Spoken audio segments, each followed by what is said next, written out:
blow this scene. Get everybody in the stuff together. Okay, 3, 2, 1, let's jam.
Welcome everyone.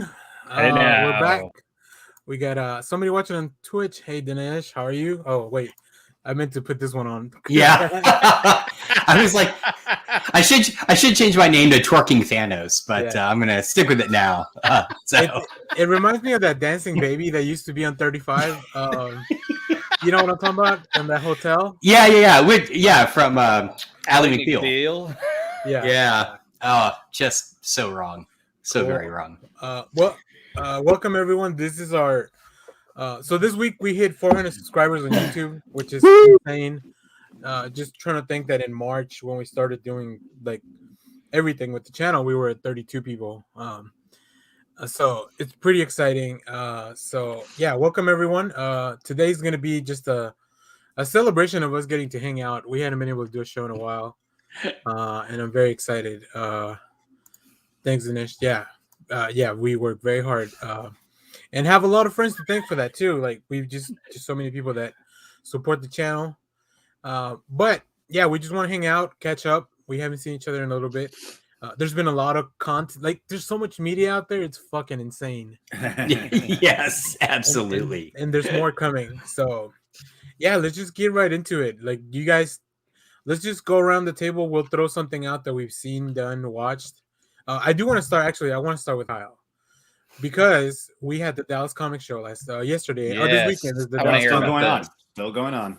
Yeah. So if you're watching the show and you're in the Dallas area, you can go to it's a Music City Mall, right? I'm just gonna say go to Music City Mall because they're doing some kind of cool stuff out there. The mall is no longer what the mall used to be. When I was a kid, it opened up as a mall called Vista Ridge Mall, and now they have a in one of the department stores used to be. It's called Zion Korean Mart, and they have an awesome food court. It's a part of it too. And I had some really awesome spicy pork yesterday. With it came out with thing with miso soup on the sides. Amazing. Nice. That's the thing I like the most about going to the Dallas Comic Show last time, that it's in the mall. So the convention is there, but you can easily get away from everything for a minute. Yeah. You can buy cheap food because it's at the food court's there. Well, this was a little more expensive. It was about $13, but the amount of food I got for the $13, but it was actually the Korean places in there are actually cooking actual food. It's not like getting, here's your little burger from Sonic. Here's a little reheated food for you. Exactly. Yeah. Under those weird orange lights. You know, it's funny. I need to go there because for many years I worked at the Borders. That was right outside the mall. Borders. That was an awesome. I did too. That was a fun job for many years. Still friends with a bunch of people I met there. So I worked at the Toys R Us across the highway from that mall. I know that Toys R Us, which is now I think it's an Ollie's. Always. That's what is Ollie's? Ollie's is it buys bulk leftover crap from other places and sells it in their store. So for real cheap. Gotcha. But they also have a huge trade paperback section for comics. Yeah. For cheap. Interesting. Yeah, you can get really cheap hardbacks for I would say under $10 and soft trades for under $5. Yeah. All right. Every one of these companies will reach out to us to sponsor. Ollie's sponsored by Ollie's. Yeah, I mean they just seem to buy up anything any business goes out of, and then you just see these. It's like Ross the hot mess that Ross is. Yeah. But for That's how you describe it. food and books and shit, like a grocery And- store, maybe. And I would say, like device, like washer and dryers. It's not. I would say they rarely have. I don't remember last time I was in there. I don't remember them seeing clothing, but they have like refrigerators and stuff like that. Books, movies and stuff like that. So it's the other. Yeah. necessity Like in stuff. 6 months, you could go there and get pumpkin spice Pop-Tarts. Oh, I'm in. And let's see. Speaking of support and sponsors, we do have a Patreon, and we have actual Patreons. So we want to give them a shout out to start the show. Yes, we love very, you. very thankful for your support. You guys help make the show happen. So we have Mike Rappin, my buddy Mike Rappin, and also I Read Comic Books podcast. Go check them out. Final Neil, who is the host of MK Podquest. Wait. Hold on. What's the podcast you just named? I Read Comic Books. Are you talking like Ming Chen and? No. That's Oh. Mike's podcast. So Mike and the podcast both support us separately. Okay. And then Final Neil, who is my buddy Neil, host of MK Podquest. It started off as I don't know if you guys ever saw the Mortal Conquest TV series. I watched the episode you told after you said about it. So they've gone through the whole thing, and now they're moving on to Oh other wow. stuff. That pretty much they're going through everything that's Threshold Entertainment, Mortal Kombat related. So they did like the cartoon Defenders of the Realm. Cool. Yeah, it's really, really cool. Yeah. I really like their podcast. They're good people. And then Jason Ashmore, who's our first patron, has been supporting us for a long time now. Love his podcast because he does it with his son. So it's like a father-son best of what they bought that week. And so you can always find age-appropriate stuff on his show. So go check out At the Table on YouTube. So thanks everyone. And then if you are inclined to check out our Patreon, check out the link in the description on YouTube. I don't think we have it on Twitch. I'll figure out how to put a link on there. All right, cool. Now really, let's get on to the show. Sorry, Kyle. Keep going with the comic show. Oh yeah, so like this is the third time I've been there, but they were in a different spot. But it's apparently the spot they would normally be in. It was like I want to say an Indian wedding going on. So they were downstairs in what used to be looks like an old jewelry store, and most of the comic vendors and a lot of the guests were inside. But they also had like they had barricaded off section of the outside for like other vendors and people that kind of walk into, and then they had the main stage right in front of where the Zion Market was going to be, where people were doing the interviews, like people from the I can't think of the Twin Peaks. Jesus. Oh, cool. Yeah, I know that last night. So it was a bit, almost kind of a bigger event. Like you could walk through and wasn't as crowded. Oh, that's good. Yeah. Yeah. I found a couple cool things, and I posted on the Discord yesterday. I found DC Comics from the 1970s. Welcome Back, Kotter #1. Mr. Cutter. Who wrote it? Oh crap! Hang on. Damn it! Come on, you got to bring that info to the table. Hang Kyle. on. If you're gonna mimic the greatness of Epstein's mother's notes and some of the jokes of Welcome Back, Kotter, you got to bring the writer. Oh, but I love it. You've got John Travolta's character. He's got, if you can almost, I don't think we can zoom in, but it has a remedial coloring book he's holding, and he's got the girl in his lap. Can we just talk about the fact that the bonus is everything you want to know about Gabe Kaplan? I don't know. Because does anyone know him from anything other than Welcome Back, Kotter? I mean, he is a very well. Okay, he's a poker player now. And is he really? Yeah, he plays in the celebrity tournaments and does very, very well for himself. I didn't even know he was still alive, which sounds awful, but it's like I only know him from Welcome Back, Kotter. That is it. I believe he did a movie called Nobody's Perfect as well. Okay. Just trying to bring that out off the top of my head. But yeah, he was a stand-up comedian in the 70s who got a TV show, and you get your first taste of John Travolta from Welcome Back, Kotter as a dude who doesn't look like he should be in high school, but then they're all supposed to be dumb. Like the Sweat Hogs are all dumb, and he's the teacher who's returned to his high school to teach them and educate them on life. Hey, there, Lego. Yeah, thank you. Thank you. Okay, so the only thing I know about Welcome Back, Kotter is the reference in The Office. I think when Michael goes, Mr. Kotter, like, well, no, I mean, that's the only thing I know about the theme that. song. Welcome back. Yeah.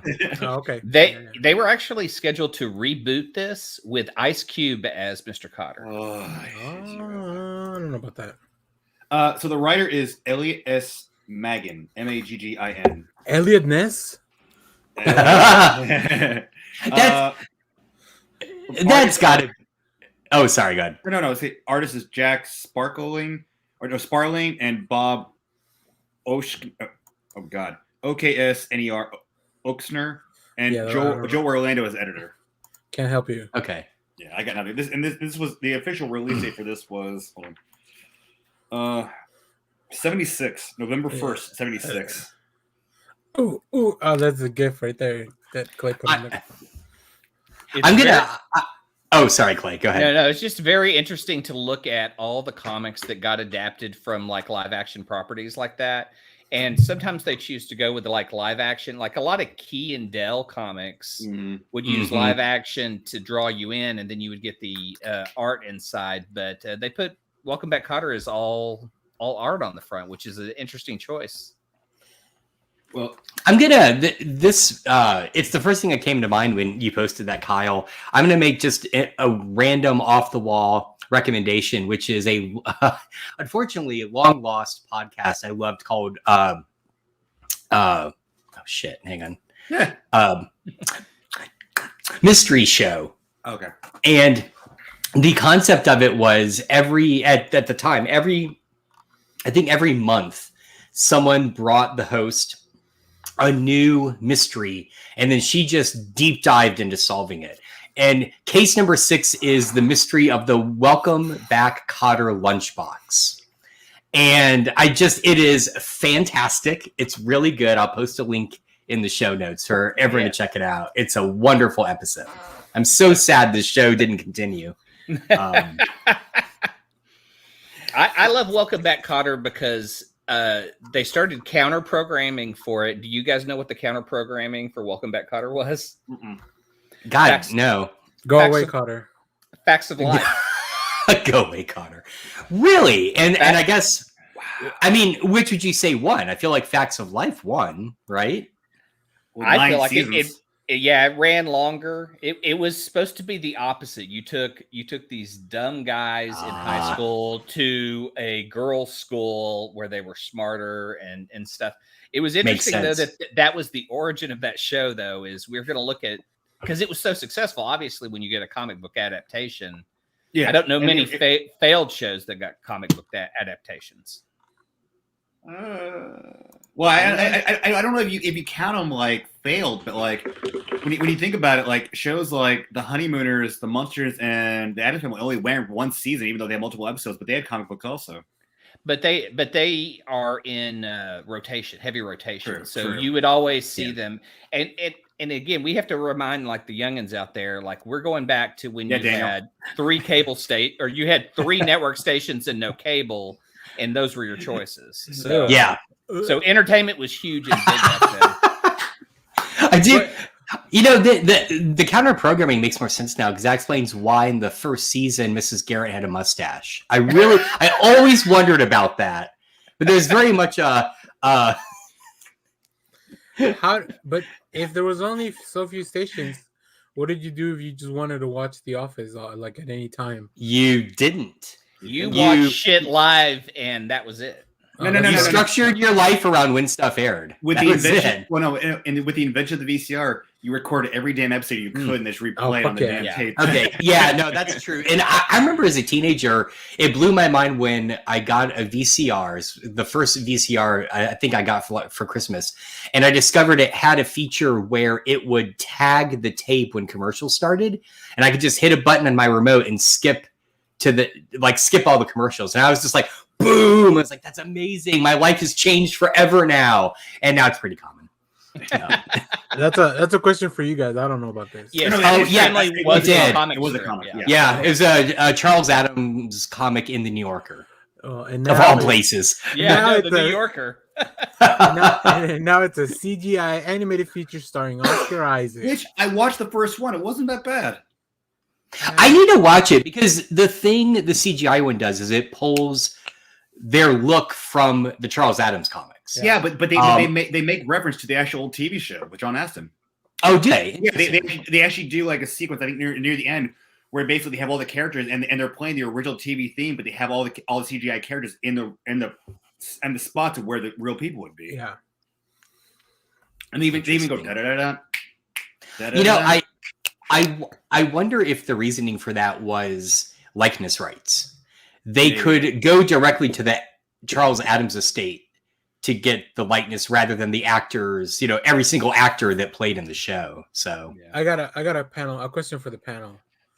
Do you like Adam's Family or Adam's Family Values? Because I think most people only like one of the two. First one was kind of like weird because they're very. Why do I have to pick them? I love both of them. Okay, that's good. I know most people don't. Most people like one or the other. I'm one over two because I think it's so different. And I do remember, and when I discovered that, what's his name?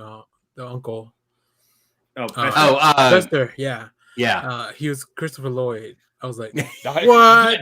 I know. It seems so weird. I mean, I will take two purely for the scene where Wednesday has a smile. That scene is just brilliant. It cemented Christina Ricci, who I already adored as a fantastic actor, as an amazing actor. Yeah, it's so good. I think the only cast member I didn't know much about or follow after was Pugsley. Yeah, I don't know what else he did. I was like, can he be like a live action Bobby Hill? Like that's all he is. Bobby Hill. I know. Oh, interesting. If you look at the original Pugsley drawing, he wasn't like a little chubby kid. Yeah. No, that's based more on the show. Yeah. They gave him personality in the CG movie. Like, I mean, he's like an explosive expert in the movie. Like where he wakes up in the morning and actually builds a rocket and is trying to bomb Gomez. So it's father versus son. So Gomez is doing sort of like sword fighting and martial arts where Pugsley's taking all these explosives in a rocket. He's flying around the grounds and trying to bomb his dad. It's like, holy crap. Oh, that's interesting. So the night movie had to be more comic specific at Charles Adams' request. That's fascinating. I didn't know that, but that makes more sense because the humor, like if you've never read the Charles Adams comics, go read them. I used to have for a long time just a nice single hardbound volume that collected like the best of. And for me, it was the 60s TV show, and then it was the fact that like Hanna-Barbera did a couple shows. Like, you had the Adams Family guest star on Scooby-Doo movies with John Astin and the actors playing their voice, and they also had their own cartoon series too. That's why I struggle with the names because I used to watch it in Spanish, the reruns of the 60s. Yeah. So, but I don't remember the Spanish names anymore. But I also it takes me a little while to remember what the name in English is, the original name, I guess. So cool. Kyle, anything before we go on this tangent of So monsters? A few other things I want to show. I actually picked up Star Trek: The Motion Picture #1. Hold on, let me see if I can highlight you. Nice. Yeah, there we go. This is nice. The art in this is really good. I love it. Who did that? I love that. Actually, cool. I got it's hard to tell because it's like a likeness. So those are right. Yeah. It's not a very specific style. Artist. Dave Cockrum and Klaus Janson. Whoa! Cool. Holy crap, that's amazing. Yeah. Kyle just got more excited about the comic. Yeah, I'm more proud about that. This one, Bill and Ted's Excellent Comic. Evan Dorkin art. Definitely. Yeah. And because I don't know where my old original copy was, I had to pick this up. Oh, sweet. X-Men, Star Trek, X-Men. Who won? Star Trek, obviously. Come on, Daniel. The best scene is still Gladiator punching Enterprise, and then Kirk going, "Did he just punch my ship?" I like that. Well, especially because Star Trek, the whole thing is non-violence and stuff, right? What? Well, I mean, their prime directive. Their prime directive, yeah. Well, yeah, I know, but yeah, their whole thing is trying to bring all the different cultures together. But you want to talk about violence? Holy shit! That the original series was it was violent. I mean, just when they go back in time and that one girl they're trying to keep from dying has to die for them, yeah. That's a classic. That's Harlan Ellison, right? Yeah. Holy crap. Man, that's nuts. But it's a lot of fun, and I'm looking forward to see what they do next year. Yeah, me too. I think City on the Edge of Tomorrow. Yes. Yep. That's it. We shouldn't have brought up Star Trek. We'll be here all day. All right, and then incineration. Hey, I'm just happy my brain still works that far back. Is anybody watching the new show? Prodigy. Yeah. Wait, I'm not. I don't Oh, have no. Paramount. I'm Okay. losing my So- subscription services one at a time. So fun fact, and I posed this to everyone because I just saw the news item. If you have T-Mobile, this coming Tuesday, they're going to offer a year of Paramount Plus for free. Oh fuck. So I plan to grab it just because it's Well, free. yeah, you have Why not? T-Mobile. You know, Yeah, I do have but- T-Mobile. What do I've you got the do Death about Star. phone service when you want to make a call? I cry. I don't talk to people. What's wrong with you? Hey, I cry when I write a check to AT&T. So same. Well- the reason it's AT&T. Well, if I get it set up, I might share it with you guys in our private Discord. So just saying. Everyone watching. Look at this. Yeah, right. All I know is I want to see Picard season 2 and Strange New World looks awesome. Yeah, I heard that's amazing. I've so. heard Lower Decks is really funny. I need to see that too. Oh. I really want to see that. That's what I was thinking of was Lower Decks. So Wait. Are you getting Paramount for free or Lower Decks for free? Paramount, Okay. Paramount Plus. Yeah, hang on, I'll find the article about it. If So, we were to switch to a Star Trek podcast, that would have to sit out because I've only seen the J.J. Abrams movies and the Wrath of Khan. No.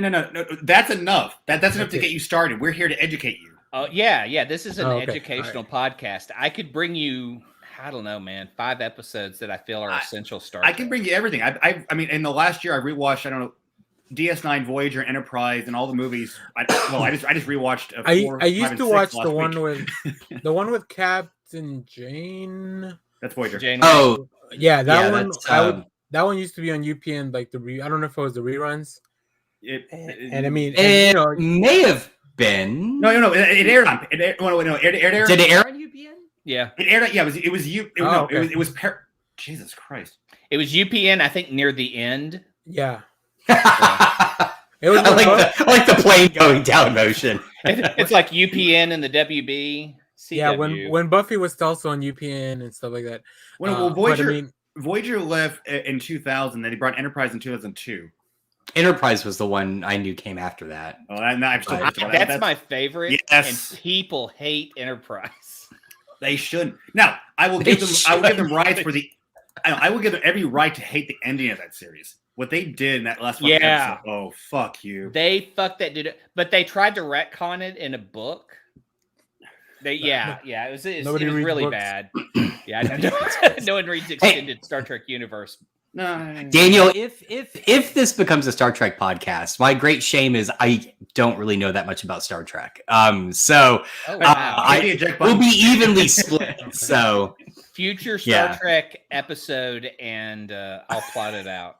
Yeah. All all right. Yeah, I can cool. at least function that much. Well, stay tuned for that. All right, cool. I'll shit on the J.J. Abrams movies real quick. No. I love the first one. I will shit Great. all over those movies. I love- because he is great at copying shit, but he ain't great at executing original shit. I totally agree with that. Absolutely I agree with that. Love 100%. about- three. what about Three the was James awesome, Wan? in my opinion. Do what? What about Beyond it, is in my James opinion, was Wan? great.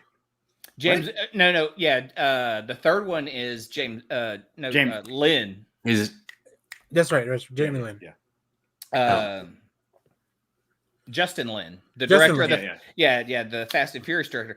Now, my problem with him directing that is he's so used to. I mean, he was doing Fast and Furious films, and it felt like a Fast and Furious moment Fuck yeah, when the Star Trek Enterprise crashes. I was And fine they're with like it. running around that whole scene. I was like going, I can't. I can't never tell watched what's a Fast and happening. Furious movie, but I was fine with that film. when they play Sabotage and in that movie, Yeah. I was like, oh fuck yeah, let's go. 3 is my favorite. Is this Star Trek? Give me more Star Trek. so really what Daniel wants is Fast and the Furious with like a Star Trek overlay. Like that's all he wants. I would Okay, watch then. then. I would Mike- watch. I would put my Captain Kirk would be Vin Diesel. Oh God, no. I would. Hey, I'm on board with that. That's great. I love it. All right. Okay. What's all next? right. Let's keep going. let me go next because I do want to ask if y'all have seen something, and if you haven't, then maybe we can move on. So a couple weeks ago, we didn't have a show, and I don't know what else. Something else happened that I had extra free time on a Sunday. So I was like, okay, I guess I'll finally watch Squid Game. Oh, And never then- seen it. Watched it. Had And then watched 9 it. hours later, I finished Squid Game. Holy shit. Wow, that sounds like the type of show you definitely do not want to binge in a 9-hour. So it's really interesting. It's very well made. I didn't mind. I watched the dub because I didn't want to read subtitles for 9 hours, which I wasn't planning on watching the whole thing. But yeah, I mean, it's really good. There's 2 episodes that are, I would say, weaker than the rest of the series. But other than that, holy shit. But yeah, it's definitely, maybe this is something you shouldn't binge. Black Mirror. You did that Black Mirror feeling. It's not after as watching hard. it? The thing is, this is more closer to reality than Black Mirror because, you know, like it touches on a lot of real issues with like people in debt and all that stuff and trying to do whatever you can. So yeah, so it's more that. Black Mirror is still a little bit more fantastical because we don't have all that technology yet. And it's just more like a warning, right? I mean, my hope for the ending of that show, not knowing anything about it, is that they destroy the game. I mean, that would be the happiest ending you could have, but I feel like it's the sad ending we're going to get. Well, see, so the descriptions I've read, it just kind of like my brain kept going back to Parasite. And I just, you know, and then I walk away as a dumb American going, what is going on in South Korea? Like, you know, we're getting all these really resonant stories about like, you know, socioeconomic disparity. And I kind of want to know more about it. So. And we don't even live next to a dictatorship. Right, exactly. We don't have the, what's that line called that you're not supposed to cross? The DMZ? DMZ. Yeah, thank you. Yeah. I don't worry. I only know that because of comics. Because of the comic DMZ. Okay, well, I mean, I really like Squid Game. I'm okay if they don't make more. I think we got a satisfying conclusion to the story. But if they make more, I'll probably watch it. I can definitely see this spinning off and then getting out of control, kind of like the Saw franchise did. We're like, oh, this is successful. Let's just run it into the ground. Right, like they missed the point. It's not the social commentary. It's yeah. Right. But that's been good. And then the other thing I've been watching is Succession on HBO Max. Everyone's raving about this show. Yeah, Do I need to watch it? I don't want to watch rich people argue. I could give right. a fuck. They have few problems I can relate to. You think you don't, but then you're like, oh, this is some petty bullshit. Anyways, yeah, it's so when season 3 came out, everybody was really excited about it, and I'm like, fine, I'll check out the first episode, and then I'll watch 2 seasons in like a week. Because they're short, they're like 10 episodes each. But I mean, it's HBO, so it's quality television. Check out some Ted Lasso. Ted Lasso is a little more uplifting and happy. Yeah. But how do we get Ted Lasso if we don't have Apple Plus or whatever? You don't. See, that's Plex. All right, I'll check it out. I will message you. I know what you're referring to. I think I got it. Okay, all right, cool. Yeah, Ted Lasso. I like Ted Lasso. Yeah, fuck Apple. I'm never paying for an Apple subscription. Yeah, that's why I was kind of surprised. I'm like, wait a minute, you have Apple Plus? No, I have good friends with a good Plex server. Right, exactly. Fantastic. All right, who wants? I do want to see Finch, the Tom Hanks movie. Do you?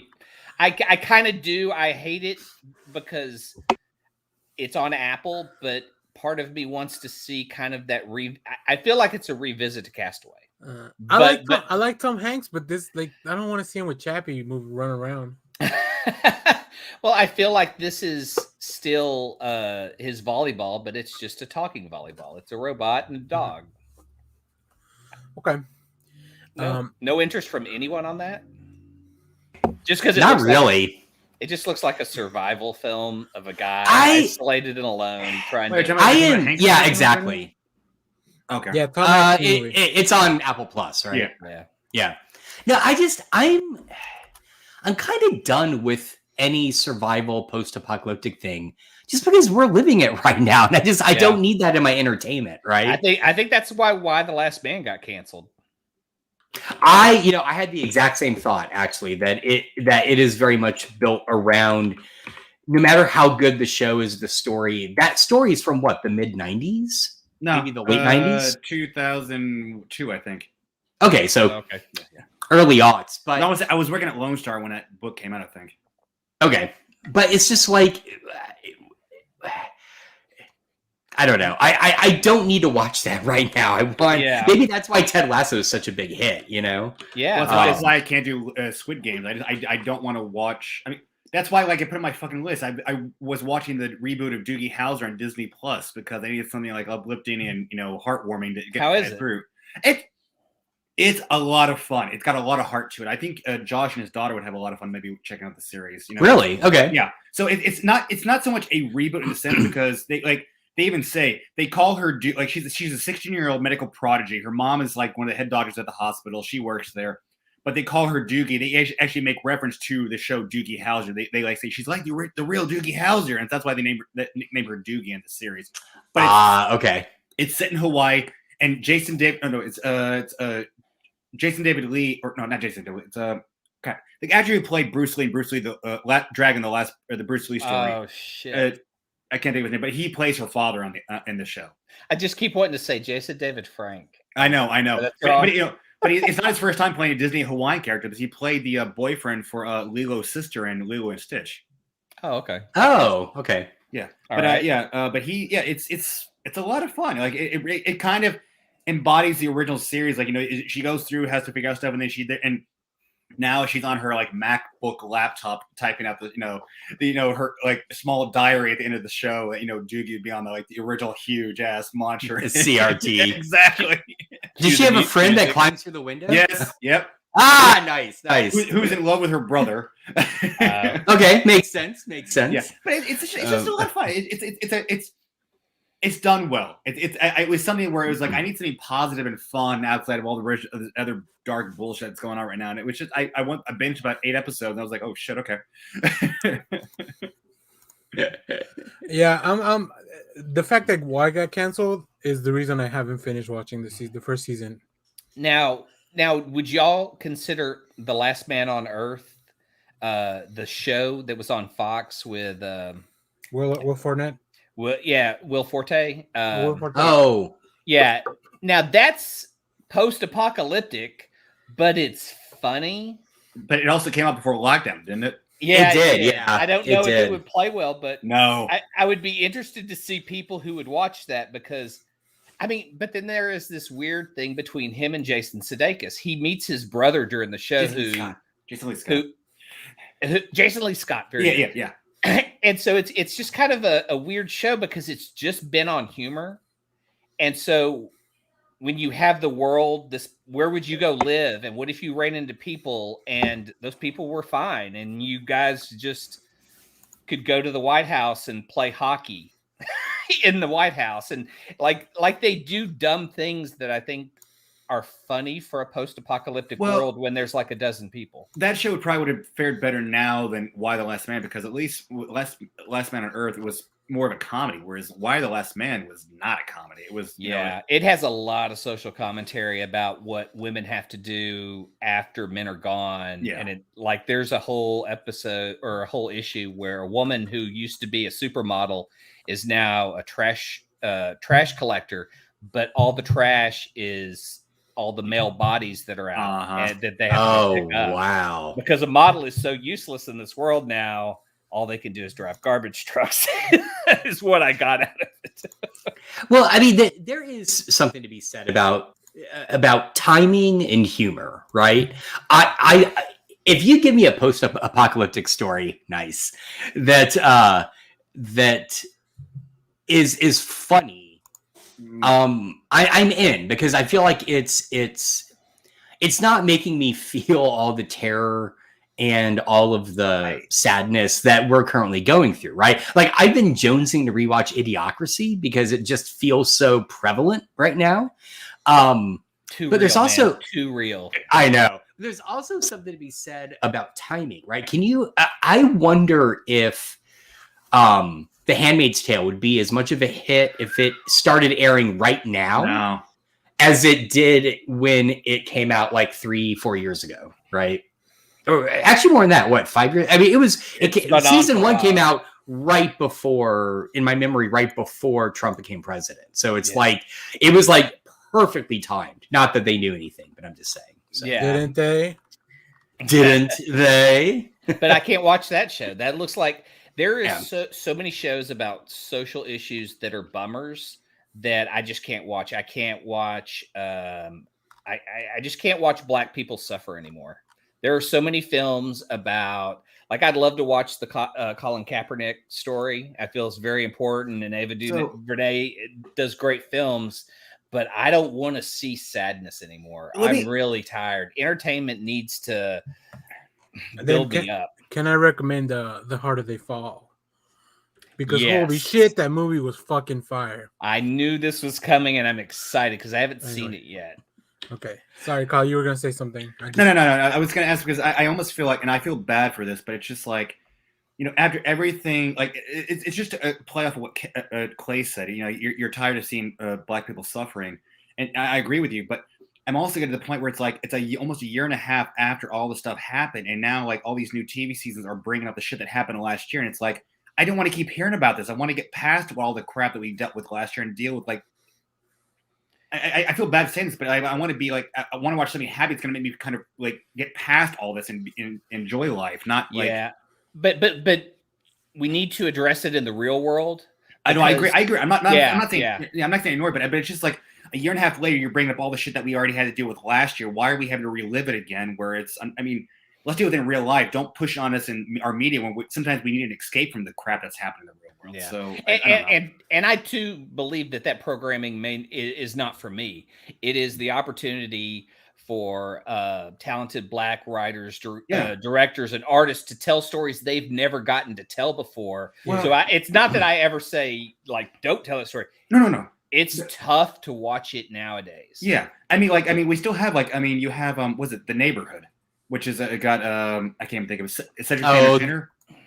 Yeah, and then the guy from The New Girl. Yeah, New Girl. Oh, The Neighborhood. The Neighborhood. That seems to be doing really well right now, and I mean, you know, and yeah. So CBS with their shows is they know how to not I think you can push anything. They just like, here you go. You'll probably like this. If you don't, we'll keep it on for 10 seasons anyways. But somebody's TV's on CBS at this time, so we'll get the ratings or whatever. So yeah, CBS has the weirdest programming. All I know about CBS's programming is every time I turn it on and see the last 5 minutes of an NCIS type show before the news comes on, is that it always ends with somebody getting shot, some sadness, and then it just fades to black. And I'm like, why do people watch all these shows? No, NCIS show in sadness and in goodness. Because the last couple of I've been watching NCIS. I've been watching NCIS since 2006, and Mark Harmon just officially left the show like 2 episodes ago. Jesus Christ, that dude's been on TV since like 1960. I know, and now they have NCIS Hawaii, which I'm actually kind of enjoying. Nice. I don't know. They all feel incredibly formulaic to me. So it's okay. My wake up watching for when I wake up on Saturday morning, like I'll lie in bed and I'll have my tablet next to on my table. My watching is, well, of course, Clay's not. You guys are not going to be surprised by this, but Blue Bloods, and then I'm still watching Blue Bloods. Adrian somewhere's out there like, yeah, you just killed Clay, and then which again. Oh, good. Blue Bloods and then Magnum PI. New or classic? Oh, new one. It's a new one. Yeah. But I've got original on Blue Bloods, so it's not like I'm losing anything here. Right, I was gonna say, like, why are you not watching classic after what? Like, you get current Tom Selleck and then classic Tom Selleck. I gotta find some streaming service that's free that has the original series on it. It's got to be somewhere. Why haven't you written the mashup of Blue Bloods meets Magnum PI? Because then you could put Tom Selleck back into his own show. Because Can you imagine that end episode dinner scene? I mean, come on. Again, the only thing I know about Blue Bloods is every episode ends with dinner. So usually it's about midway or 2/3 of the way through. It never actually, rarely does it ever end actually on the actual supper. Now, really? Yeah. Every time it's on before the news, they're all eating dinner. It used to, but now okay. Sometimes they'll have it a little bit earlier. Okay. No, I found some footage from the crossover. Hold on. Oh god, no. It's just a screenshot, so don't get too excited. But I would love to see this. No, The Rock.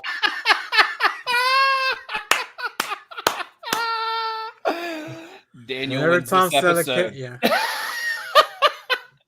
I think the reason it's not going to happen is because I think even Selleck said he doesn't want to be on the show. Like, why do I need to appear? Like, not because why do I have to jump back into something that's already got its own lifespan? Plus, Blue Bloods isn't a part of the Belisari universe that I can tell. So it's like it's called fan service. I know. All right, hey, Kyle. Every night from 9 to 11 p.m., Magnum PI airs locally. The classic. Oh, on what day? I don't have TV.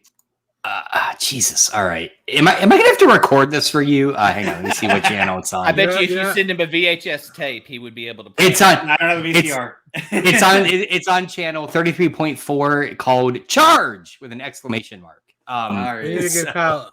You know what? With the Patreon funds, we're gonna get Kyle a set of rabbit ears. You can't get an antenna for pretty cheap. I know how they can bring him in. They've already proven that Robin Masters is an actual character in the show. You never see him, but watch Tom Selleck appear as Robin Masters in the TV show. There you go. Yeah. All right. So the harder they fall is 2.5 hours, Daniel. Is it worth 2.5? Because I feel like that's kind of fucking long. No, dude. It's I don't like long movies, but I like long movies when they're in my house. So you're a watch Dune on HBO Max advocate? See Dune. For example, see Dune. Oh, what was it? No, I just watched. I can't remember what it's called. They have a new Christmas movie with Neil Patrick Harris coming out in December. 8-bit. Yeah, talking about his way to try to find an NES 8-bit. Nintendo Entertainment System. Yeah, it looks like it's trying too hard. But that's kind of what I want to see right now. Okay. It might be stupid, but after what we were just talking about, seeing all the apocalyptic stuff, I need something that's not.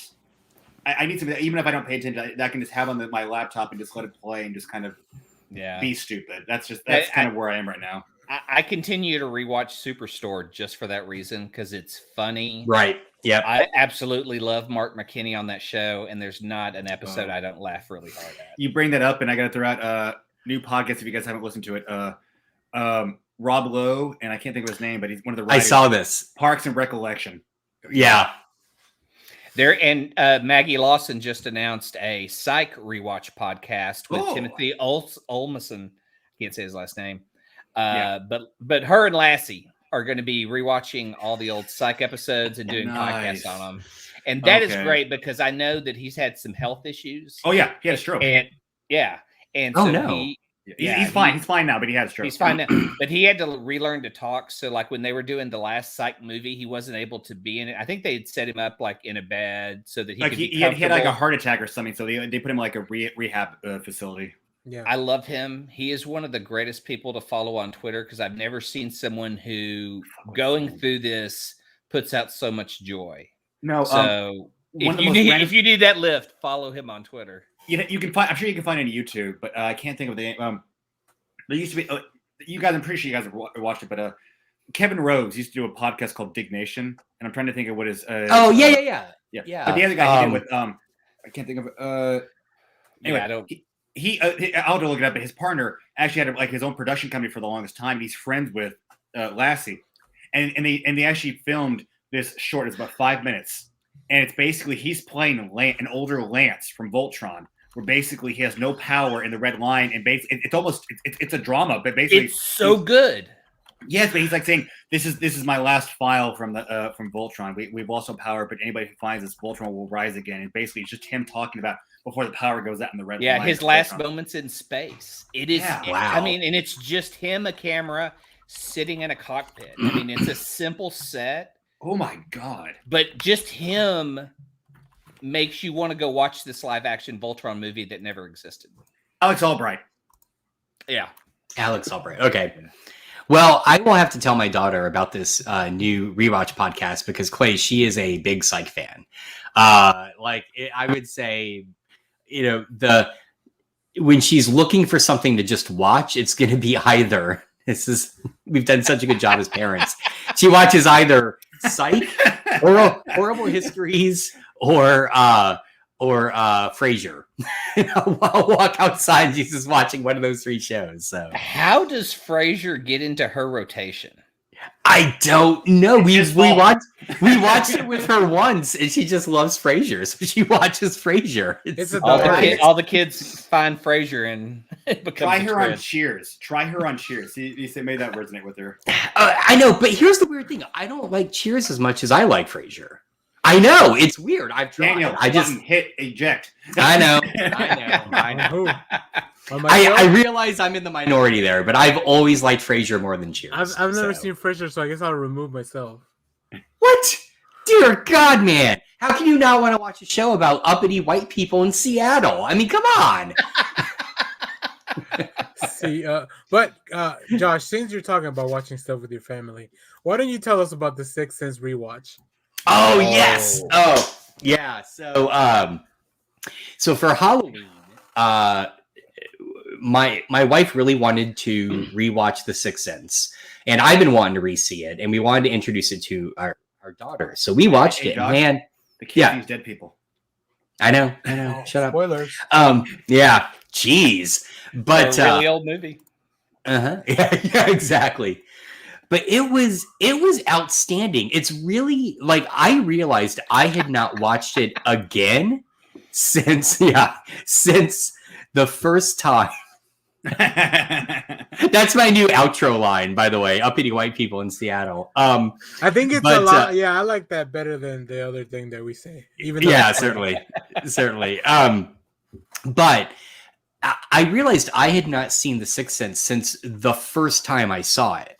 So I had not had that experience of watching it knowing what's going to happen and very carefully watching the blocking of each scene to figure out how they don't spoil it, because of the lack of engagement between Bruce Willis and the other people in the room.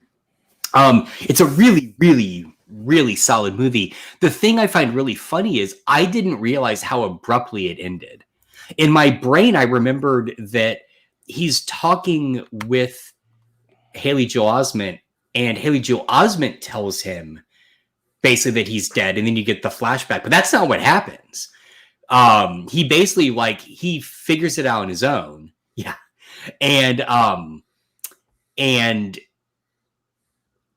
the movie is done with him. As soon as all that flashback ends, the movie is done. It comes so abruptly. There's no, because even the resolution of Haley Joel Osment talking to the ghost at his house, or that happens even before that. Yeah, it does. It does. And for some reason, I had a distinct memory that scene you just showed when he's in bed and he tells Bruce Willis he sees dead people. I had a memory that there was mist coming out, or not mist. There's not in the film. There's not. You know what it is? It was Scary Movie that did it. Is that what it was? Okay, yeah, when Scary Movie, I had a Reed distinct memory that happened. Because that was the clue. Because they were smoking. They were smoking marijuana in Scary Movie, but they were pretending to do the scene. So whenever I think it's Marlon Wayans. Marlon Wayans, that sounds right. Yeah. Oh God. But I was waiting for it. I'm like, this is going to happen, and I was watching really carefully, and never is there frost coming out of his mouth. So I don't know.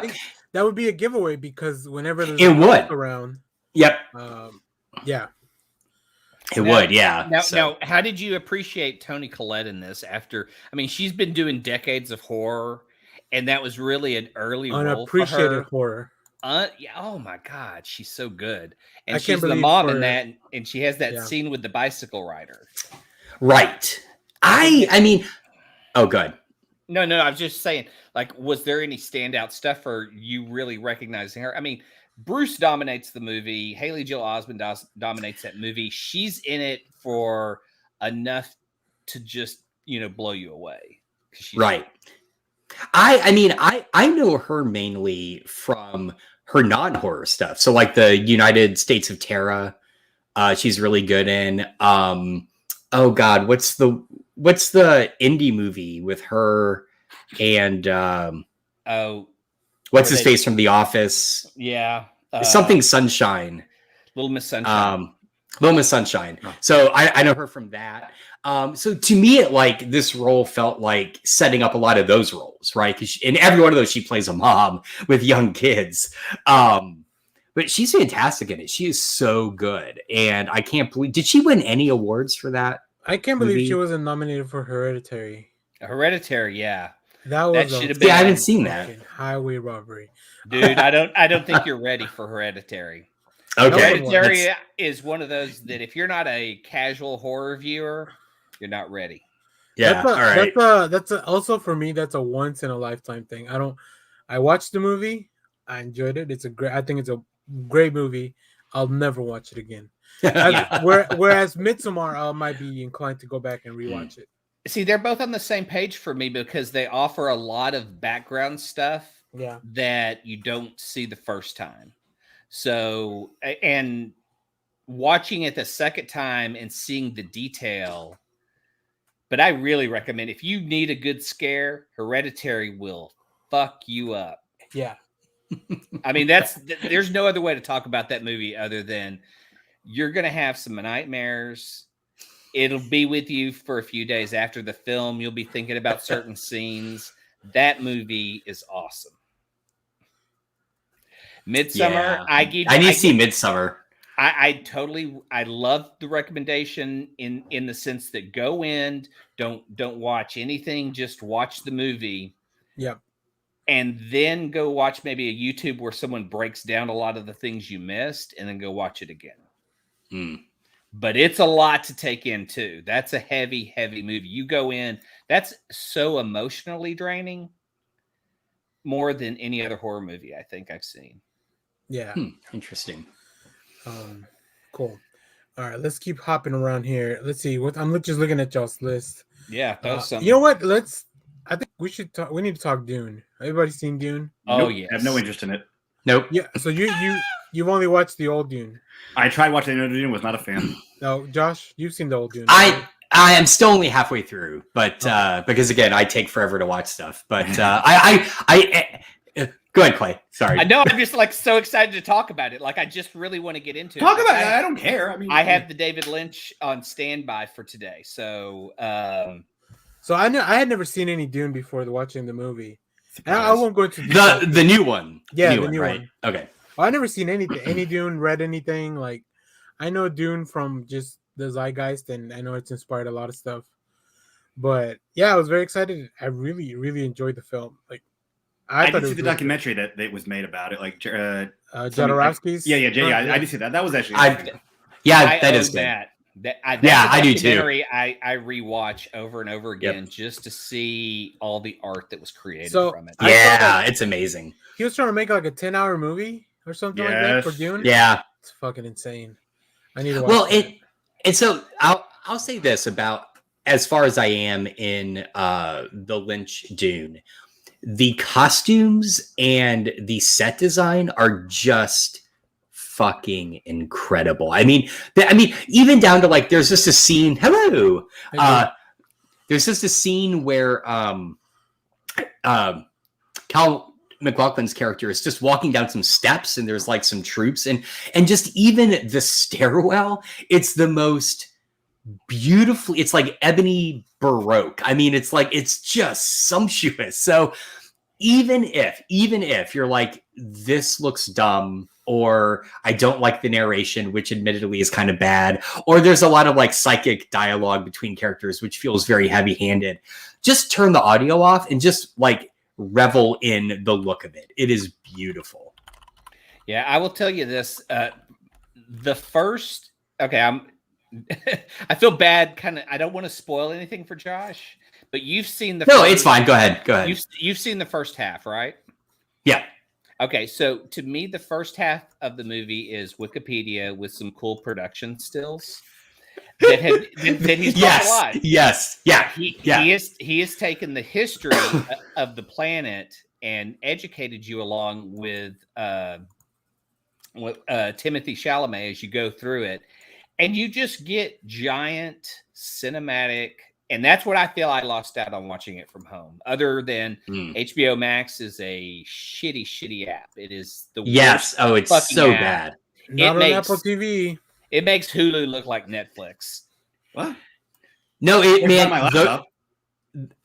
The Roku app, the Android Roku app, Okay. and even like the Google the Google TV apps are just awful. Like they are slow. Oh, it's bad. I've watched Dune twice, and it was because I had such a terrible experience the first time on the HBO Max.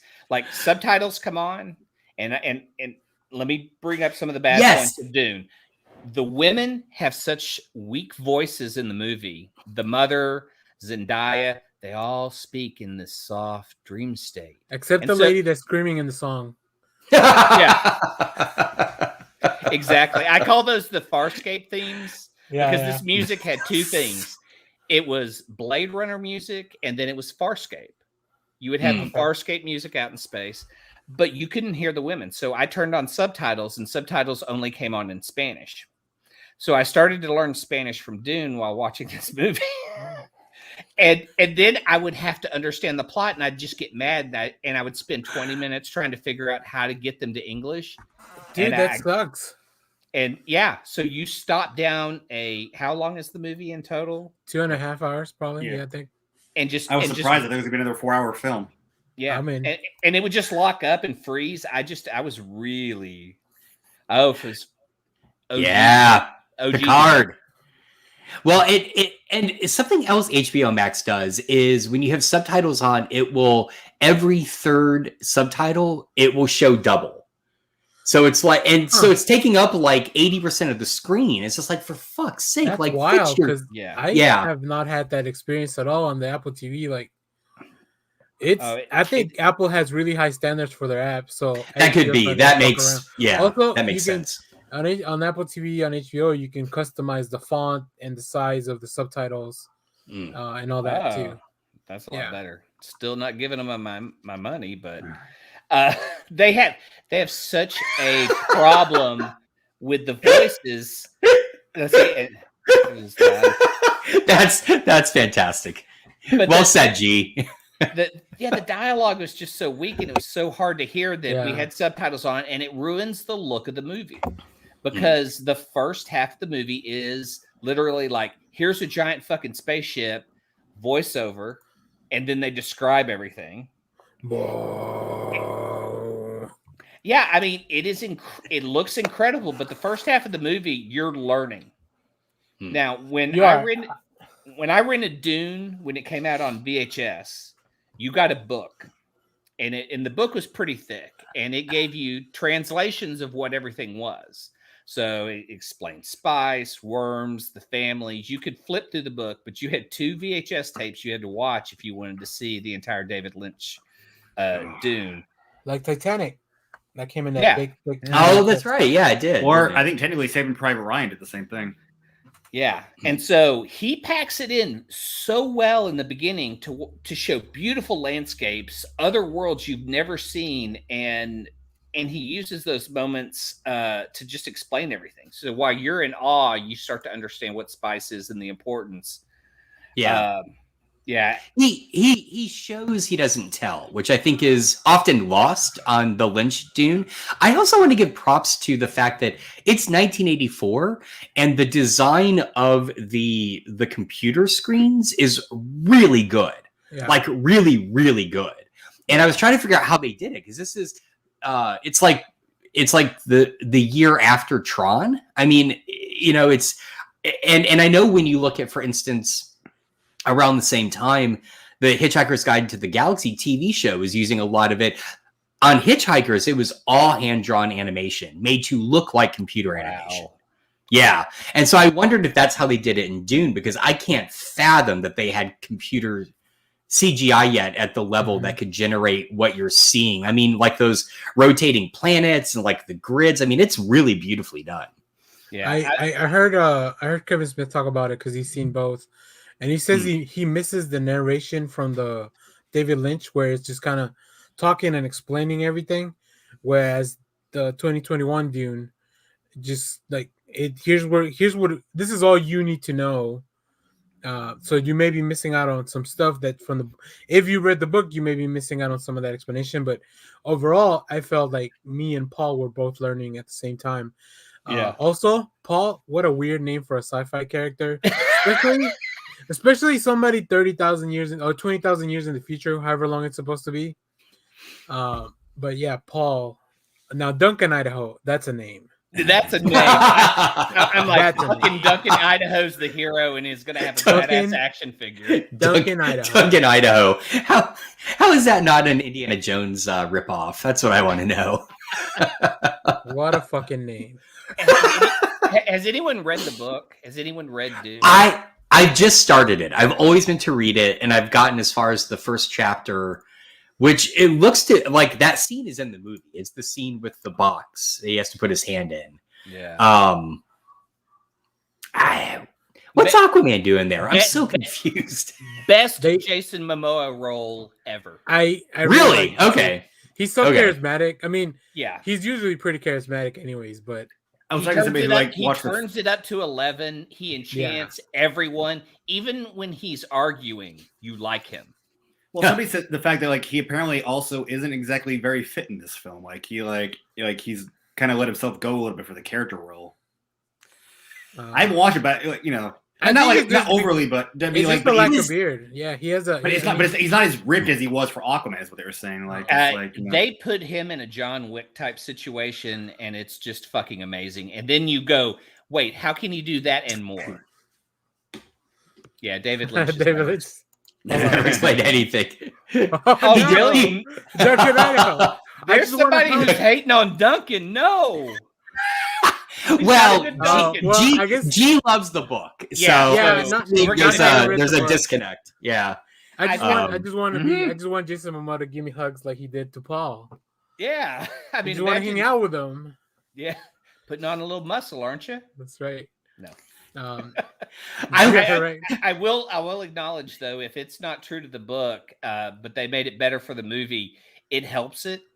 I hate when they change a character like that, but yeah, if it's not good in the book, and I have put Dune as one of my like Mount Everest. I want to be able to someday just sit down and read that and just enjoy what was, because it's been adapted 3 times now. David Lynch, sci-fi, and now this. And it was written in 1965. So I feel it's a kind of important book. I mean, obviously when you watch the story, you see what he's describing. Yeah, that's fair. I mean, and that's totally fair. Book. I appreciate anybody that's read the original stuff whenever in whatever property it may be, because you definitely have your own vision of the world. Because that's, and when you read a book, that's what builds up in your head. So yeah, because there's nothing worse than being a fan of a book and then it being adapted and then a character not being what he was in the book. Yeah, Injustice movie and failing you. I will say this, and please in the chat, if I'm horribly wrong about this, correct me. But I've tried reading the book a number of times over the years, and I had trouble even getting past like the first few pages because it's just so dense to a certain degree. And then I watched the first half of the Lynch movie and then sat down to read it, and suddenly, simply with that kind of info dump, not that it is, but just seeing it and seeing like the names and stuff, I could ease into the book, and now I'm able to like do it. So I would say you almost need to watch a film version and then go into the book because you understand the families, the planets, things like that. Hey, we all love our media, and when our media gets adapted and it's bad, it sucks. Oh, that's a great idea. The audiobook. Yeah, that's a really good idea. How long is that though? Because I know Jesus, let me see. Can I have it read by Jason Momoa? Hang on. I'm gonna look here. There is. For a group where only half of us have watched Dune, I think we've had a pretty good conversation about it. You want to live in the world that Dennis created. that first half of the movie, as I joke about it being Wikipedia and a bunch of production stills brought to life, he uses them at moments that are so incredible. When they come down and bomb the Atreides ships, and Brolin comes out to lead the charge, they just give him this scene of like, you realize, I mean, you see the devastation. I mean, it is so cinematic and beautiful. Yeah. And you're looking at this guy about to lead his troops to death. He knows it. And all he can do is bring up enough anger to motivate them to go fight. And it's like, wow. Like, he used that one scene to really like just pull me back into this moment that looked just like, oh, big fire production look. So the unabridged audiobook on Amazon is 21 hours and 2 minutes. Okay. Yeah, that's what now I would say, because I'm looking around at prices, and of course prices are crazy right now on it because it's in the theater. But if you go to Amazon and you buy the Kindle version, they always let you do the audiobook add-on. And if you do the audiobook add-on, it's only $13, whereas other sites I'm seeing it's like $35. So that may be one way to do it. And then you can flip back and forth between the ebook and the audiobook. If you don't want to get stuff from Amazon, you can go to Libro.fm. Yeah, I love Libra. God. And I believe Marvel adapted the Dune movie into like 2 comics. Yes. Yeah. Yes. And oh, go ahead. Sorry. No. The covers are Bill Sienkiewicz artwork. So if you want to see, the interior is too. That's a win-win. Yeah, there is a great article. I think I posted it in our Discord that came out the same week that Dune came out. That was basically an oral history of the Marvel Dune comic. And they talked to Sienkiewicz, they talked to the editor at the time, who may have been Anne Nocenti. Yeah, and then like a few other people, and it's a really great oral history. Go track it down, because basically Sienkiewicz is like, this was the book I discovered my style in. Like, this was the book that I really like. I pushed myself in these ways that I hadn't really done before, and it's fantastic. It's a really good oral history. So yeah.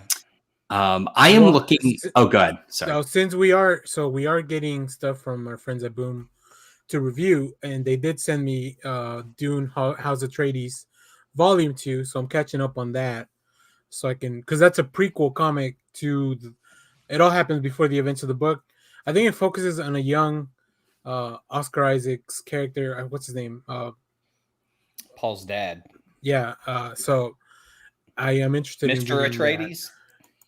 Papa Atreides. Papa Atreides. No, Papa fought bulls. Oh, that's right. I love the bull theme in this. The bull theme is the fucking coolest. Little statue. Yeah. Yeah. I mean, you see it at moments. I love Dennis. I love how do you say his last name? Villeneuve. That's how I say it. I don't know if that's how you say it. Duke Leto. Yeah. It sounds right. he creates worlds you want to live in. In the Dune world, in the first half, it's just beautiful. It's minimal in the objects everywhere. It's just expansive. Yeah. And same in Blade Runner. Like, there are moments in Blade Runner where he's in a world that is just lit by neon, just pure darkness, and you know that darkness comes from environmental disasters and problems, but neon is holding it together. Yeah. And lighting his scene. I love his worlds, and even if the stories are tough, I would watch Dune again. I love Blade Runner 2049. I would watch that again. Too. And I just got this Sicario steelbook. Yeah, I've seen that. That's nice looking. It's dope. So I think we may have to revisit Dune whenever Josh and Kyle watch it, and it probably just Josh. No, well, I have no idea. I do want to see the new one because I feel like the Steelbook, yeah, dope. It's beautiful. This is DVD. This isn't even Blu-ray, and their cut of the extended edition is about 3 hours. Nice. It's not director's cut. It just says extended cut. It's all the stuff. It's here we put all. Well, It's we'll, that we'll, and we'll come back bloopers. and we'll come back and revisit Dune whenever Josh and maybe Josh has read some more of the book and he can tell us a little bit more about the differences. That's So- sort of my plan. Yeah. So I'm gonna keep it's next in my queue And we'll of make books we'll to make read. Clay watch the sci-fi series. I'll watch it. It's got Professor X in it. What's his name? Picard. John- Picard? Xavier. No, James McAvoy. James McAvoy. That Professor Wait, is X. he Paul? Yeah, Is he really? I think he is Maybe I because he's on the cover of it. I think it's, Oh. but I think it's Wait, do I want to watch that now? I'm not sure if it's Dune or if it's another one of the Dune stories, or they tried to cram two books Oh, together. I think it's the one about children of something. Yeah. Children No, of Dune. Like Children of Children of Dune or Dune. Messiah of Dune. Yeah, but I think that was the second one. I don't know. Oh, fuck, I'm sitting there talking out of my ass with the internet in my hand. I can't look it up. Don't worry, the chat's got us. Thanks, chat. And I'll read the House of Atreides comics. So we'll all bring some more Dune back to the conversation. And Kyle's is going to read the Wikipedia. As he does Yeah, for basically. most things. I can't imagine condensing that fucking book into a Wikipedia article. That's got so much shit in it. I mean, isn't that basically what Lynch had to do? Well, I mean, So- Lego recommended reading the Spark Notes for the book, so you know Yeah. everything that's going on. That's kind of which they're totally calling with Swansway calling back up the time I made the comic book club read Proust. But other than that, here we go. So Dune, The Dune Messiah, and and then then Children of Children. Dune. Children of Dune. Okay. and then God Then- Emperor Dune, which is the coolest title probably of the whole of them. Can I just have Jason Momoa saying God Emperor of Dune? I feel like that's just gonna nail everything. So. I'm now bummed to read the book knowing Duncan Idaho isn't as cool as Aquaman is in the movie. I want Duncan Idaho to be the badass. Well, let's touch on some things that are both on my and Kyle's list. Yeah. Here, let me show you guys real quick. I want to show you some of the comics I picked up this week because I still picked up comics. I'll start with something from last week. DC versus Vampires. Interesting. Dude, Otto Schmidt. Loved art. it. Holy shit. Loved it. Holy shit. If you like weird Elseworld type of stuff and vampires. pick Who's that stuff. next to Batman? It's Green Arrow. Okay. It's all week. Yeah. Yeah, the Also- vampires are very public. Tom King. Cool. Another new book. Human Target. Really fucking good. Issue number 1. Greg Smallwood art. Oh, fuck yeah. It's beautiful. Then I got Newberry from Image Comics. This is the new Chip Zdarsky book with Jacob Phillips. This is a crime story. But I picked up the Tula Lotte cover because I love her art. And then this is on Kyle's list. Sweet. Yes. Dark Knights of Steel, number 1. This Tom is actually Taylor. really good. And Yasmin Putri on art. Holy shit. Beautiful art. We'll talk about it in a second. Who's on art? Yasmin Putri. Yeah, it's beautiful. I picked this up. I'm Cool. reading this digitally on the Infinite app, but this is Static Season 1, issue 4 because of the cover. Akira homage cover. So I had to have it. And then our friends at Valiant sent us this to read a long time ago, and I love the book, so I had to pick it up. This is Harbinger number 1. It's a reimagining, or no, sorry, a restarting of the Peter Stank story. Who's doing that book? This is, hold on, it's a writing duo, so I always forget their names. Colin Kelly and Jackson Lansing, with art by Robbie Rodriguez. So you know the art's gonna look sick. Yeah, the art. I don't know the authors though. I picked up House of Slaughter number 1. This is the spin-off from Something's Killing the Children.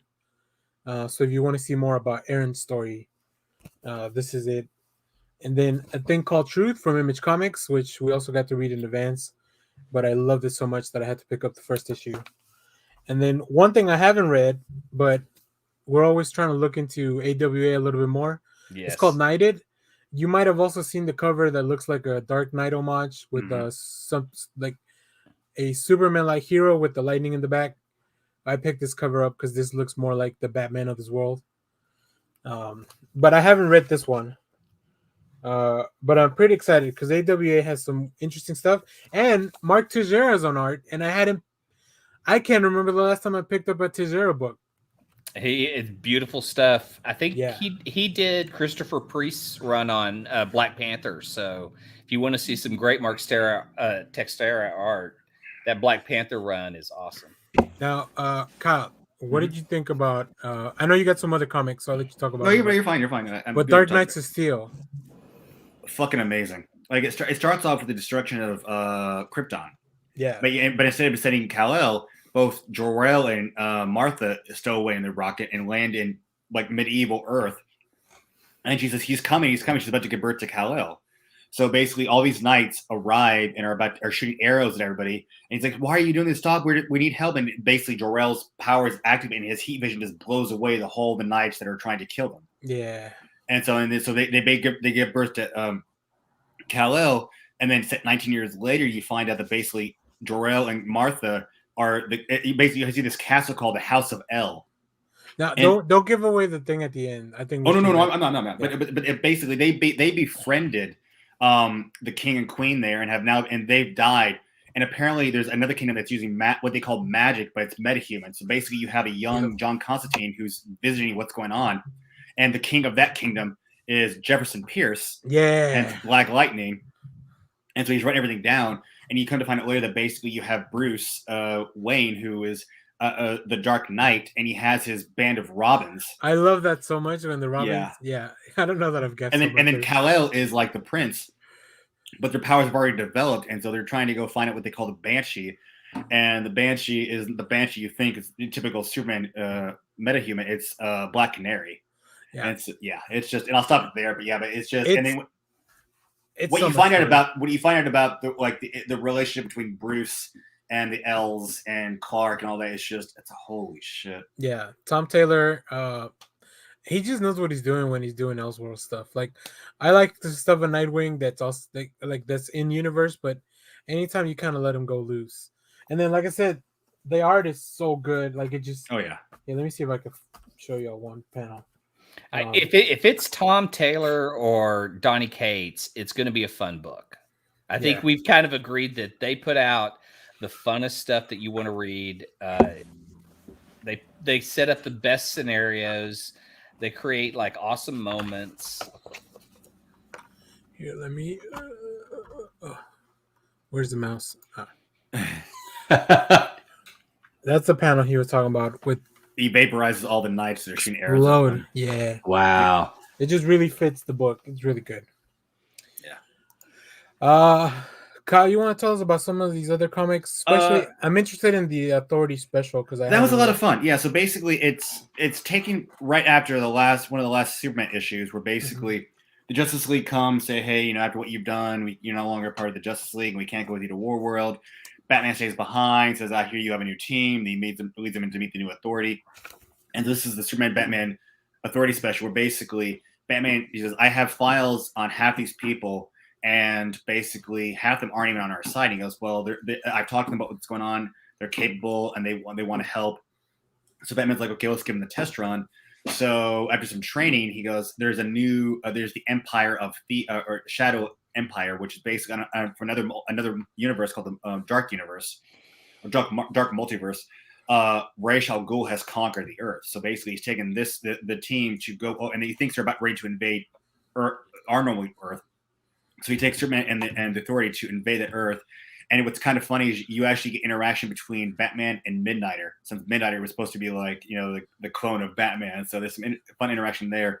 Yeah. And it's just, and they basically go, and then basically, it's Batman eventually given his approval for Superman to have the Authority as his team to invade Warworld. So, and the art, they even acknowledge, like when they go to the Dark Multiverse, he goes, this is weird. Even our looks different. Yeah, like things here are fractured. So the art changes from a normal typical art to like a really, you got to do a close up on this one for it to even,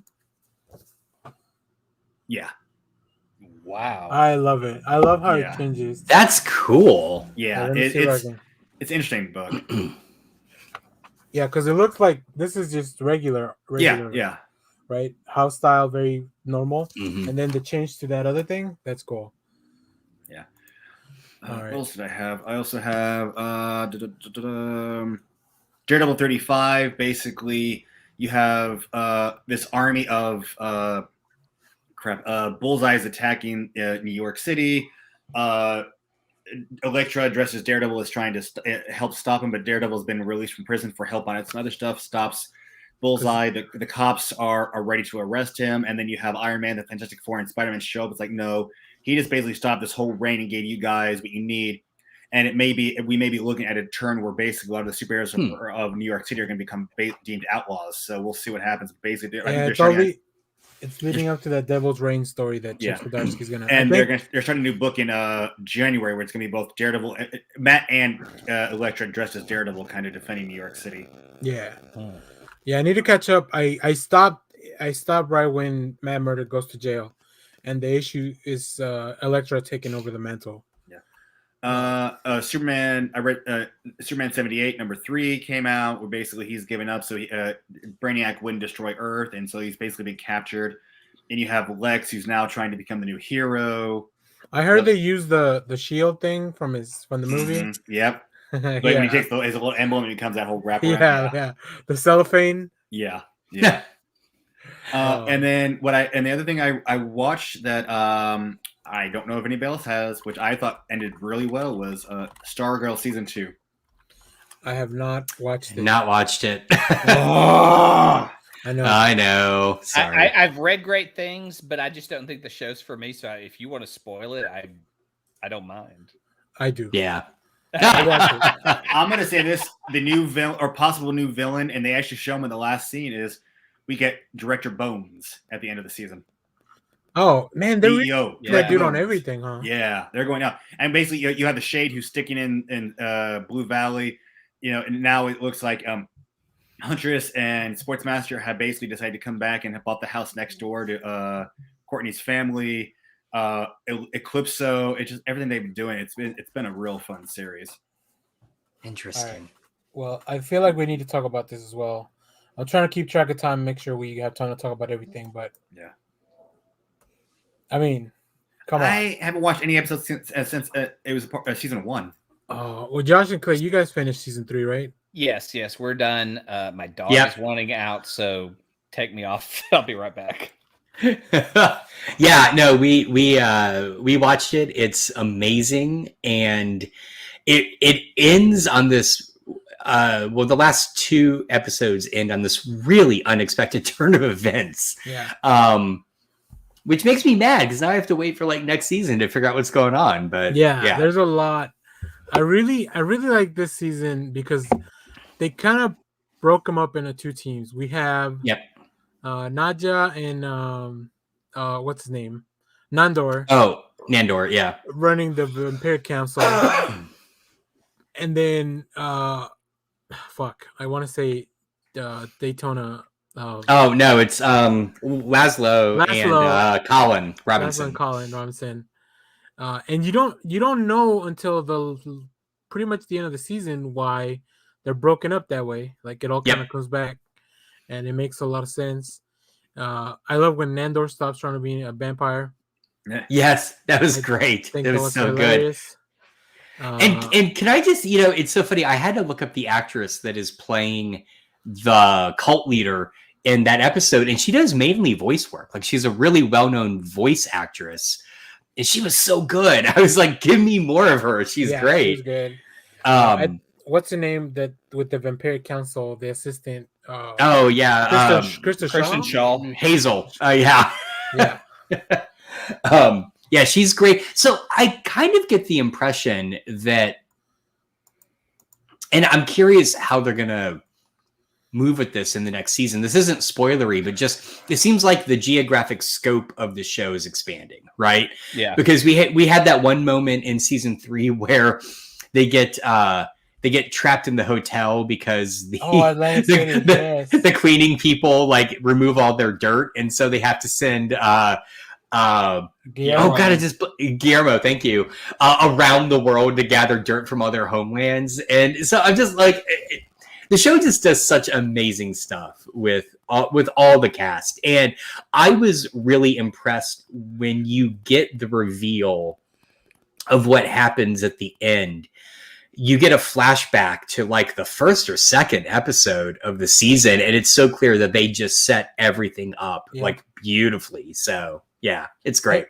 Matt Berry this season has been like so much, like ever since the Jackie Daytona episode. I Yeah. feel like Matt Berry just hit another gear. I haven't seen other stuff that he's done really. To that. IT crowd. IT crowd definitely starting with season 2. Okay, that's because I've seen some of IT crowd. Yeah, father. Yeah, that's what my daughter does every time she needs me. She texts me that GIF. But one of the very first things he was ever in it's been really hard to find, but it's now streaming on Peacock of all things. It's Garth Marenghi's Dark Place. Yes. You've got to go watch it. It is so good. It is basically a parody of 80s like horror sci-fi shows. But the conceit is that Garth Marenghi is a Stephen King type writer, and that Dark Place was this amazing show ahead of its time, and the corporate people just didn't understand it. And so I'm bringing it back, and it is amazing. It's so good. We watched that the night before Halloween, because I just knew, again, my daughter and I love Matt Berry, so we'll watch anything that he's in. So anyway, yeah, go check that out. It's on Peacock. Yeah. Garth Marenghi's Dark Place. He's so good in this. Like this season, he's just so funny. I mean, I think the show's a lot. It's just gotten better every season. Mm-hmm. And the more they just build this world, and I love seeing the what's the name of the first vampire or whatever they call it. Oh God. Yeah, and then the return of he's so good. The guy who's actually, so I didn't know until we were talking on Zoom that under all the makeup is Doug Jones. Yeah. I saw his name in the credits and I wondered if that was him. Oh, and then they bring in the Bullock from Gotham. What's his name? Yes. Donald Logue. Donald Logue. That's it. Yeah. Donald Logue. And then reference all his movies. I mean, they referenced Tao of Steve. Yeah, I know they did, and that's Nadja that says that. It's like fucking Tao of Steve. And I was like, oh, I'm the only one that gets that joke. He needs to be on that show as a regular. I fucking love that guy. Yeah, I thought it was great. I'm surprised they didn't make like a Terriers reference since that was an FX show. Oh, I love that fucking show. If you guys haven't seen Terriers, it's a 1-season run. Watch it. It's Donald Logue. It's I don't know, what would you say? It's kind of a crime show. Yeah, it's like a PI thing, kind of. I don't know. Yeah. It's hard to explain, but it's great. When you get to the end, you'll want more. Yeah, FX had a run of like where they would have really good shows, but then cancel them after one season. Yeah. Like there was a boxer show, Lights Out, that I really enjoyed. It's fun. Terriers is one of my all-time favorite one series shows. I've heard a lot of people say that. Or one season. Yeah. So, yeah, I love what we do in the shadows. I can't wait for this to come back. Which kind of did y'all talk Colin Robinson? No, not yet. No. I didn't know how I wanted to get into it. Trying to avoid spoilers. Yeah. For the crowd, for the millions watching at home, I don't want to spoil the show. All right. But it's, but we love Colin Robinson. We do love Colin Robinson. Very much so. And it was nice to see him get more of the spotlight this season. So he was great with Laszlo. Like they were great. Yeah, they make a really good team. And I think to your point, Daniel, the thing I like about Matt Berry this season is we're seeing he's a more rounded out character, right? Yeah. Like every time it comes up, like, are you friends with Colin? Like, they all hate Colin Robinson, but he's really genuinely, like, he enjoys hanging out with him. It's weird. It's great. So my favorite bit in the whole season with Colin Robinson is when he takes over Nando's room and he has to fart on everything. And I had to pause it at one shot with that because I turned to my wife and daughter and said, did you notice that when Colin Robinson sets up the room, it's identical to his little basement room? He doesn't expand out at all. It's just, everything's in the same exact spot. And he just pushes everything over to the walls. Yeah. Yeah, it's really good. I don't know where they're planning on going with him, but I'm excited. Because emotional vampires have only been defined so much in the show. So Right. and when they had what was her name, Vanessa Bayer from SNL play another energy vampire that he worked Yeah. with. That episode and the Daytona episode are the two best in the entire run. And Yeah. just a Colin Robinson at work. And it's a home run episode. Although I will take any episode in which Guillermo just kicks ass because he is incredible, and I love seeing that character do that. Like, it's so effortless. It's great. I want to see more Nandor and leg warmers. I thought that was great. Yeah, everybody that's on that show is really good. And I love Nadja going back and forth with like it's weird that she's like feels like she's the one that has to be in charge, but she's also just kind of like she's crazy just as all crazy. Yeah, because there was an especially opening with the doll. The episode with the doll. Yes, that was great. If they sell those dolls, Shelby wants one. She's like, oh, definitely. Like anything on that show, that would be the coolest thing to have. Yeah, or the big rat.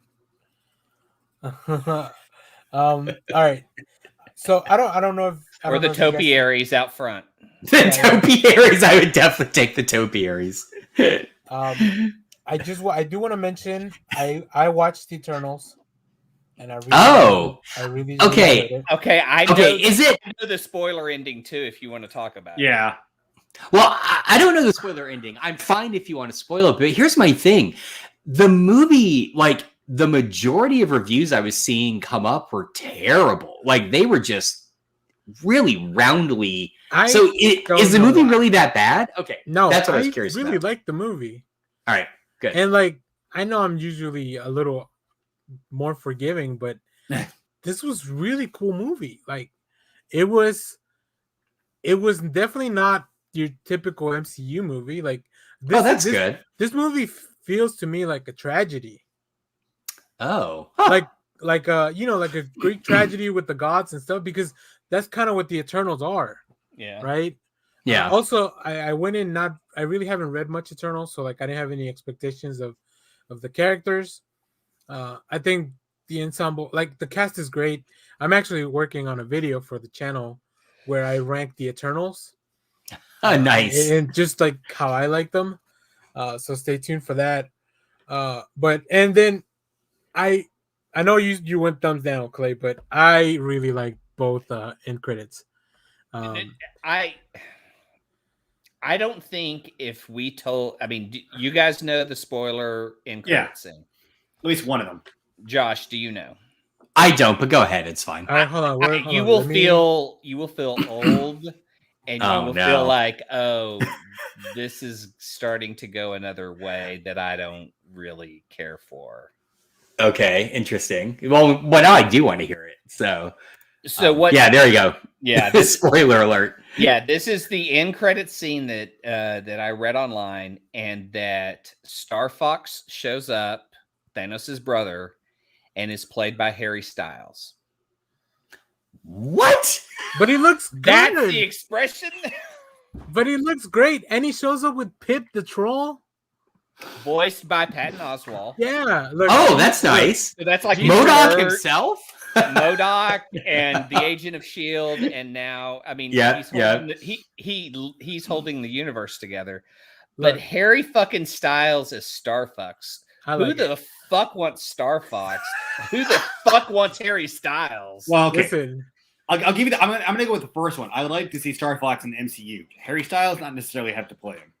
Okay. G's right on the money. The first credit scene is the only part of the MCU I care about now. Now the second one, I'm all now for the one I forgot about that one. This one I'm all for is they actually have an end credit scene where you have Dan Whitman opens up a box and he finds the ebony blade. And if we get ourselves Black Knight in the MCU, or at least the MCU, so that was the one thing. That was the one. I thought that was coming. Yeah, that was the only Black Knight. No, that was the only thing that I was like, oh, you kind of held out on me because you cast somebody as Dan Whitman, but then you don't give me the Black Knight. Yeah, but that was the only thing that I was now, like the fact they acknowledge, hey, it's coming. That makes me happy because I've always liked the Black Knight character. That's why, I'm kind of like. Nobody wants Harry Styles. I have no idea who the fuck he is, other than he was in a boy band. I mean, he is fucking a new kid on the block to me. He's I mean, he's not for you, Clay. He's for everyone else. And that's why I go, oh, they're going to start casting like I mean, they have to, right? They figures have to into get role. younger people at some point to Yeah, but you could get an keep going for 10 actor years. Or I'll give him partial credit. Apparently, the guy's dating Olivia Wilde. Oh, well, all that see that the so was Jason Sudeikis. Look out! Clay was Yeah, Team valid point. Clay's Team Sudeikis. That's why. Fuck yeah! Well, but apparently the narrator for the Black Knight is actually the actor who's playing Blade. Apparently, there was a narration over when he find that. So that's I wonder if they're going to be leading a Black Knight Blade crossover. I mean, if they're hinting at that, I'm super excited that now we're talking about Blade. But isn't the scene that they show in the trailer? I mean, what Shelby had read was that Dane Knight talks about he could lead the Avengers, and I'm like, that's in the commercial. Like, no, that's the commercial, Icarus. huh? That was Icarus. That was Icarus? the other Game of Thrones. Yeah. Oh, okay. I know. I was like, I understand. I get them mixed up too. I don't know their names. I all just these know, white I know guys them as look the Jon. same. I know them as Jon Snow and Robb Stark. That's who those people are to me. Okay. Raise his hand. I want Harry Styles. Are they doing an Earth X thing? I haven't read Earth X. I like this. It's an Alex Ross book he wrote. So Ooh, I need to go read that. No, he does not draw. He does not draw, and I am warning you, he does not draw. Clay, you don't like boy bands. What's wrong with you? Boy bands are products of corporations who pull people together and force them to sing and crank out music and own their music, and there is nothing wrong with sync. Very fashionable. Look, the only boy bands I'm with Clay on this. The only boy bands worth any value at all are the Monkees and Josie and the Pussycats. That's it. Oh boy. Wait, what? the Groovy Ghoulies and wait, now you're making shit up. The Groovy Ghoulies are part of the Archie's universe. Know your comic book history, sir. Yeah, they did a crossover. Wait, are they really? I didn't know that. No, they actually did a crossover with the Looney Tunes. Oh, and they crossed over with Sabrina. Sabrina's in. Yeah, well, the Groovy Ghoulies appeared, and I think in Sabrina first before they got their own series. I think. Man, the 70s are weird.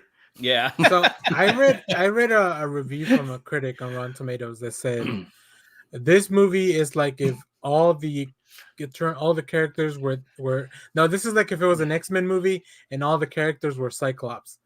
And I was just like,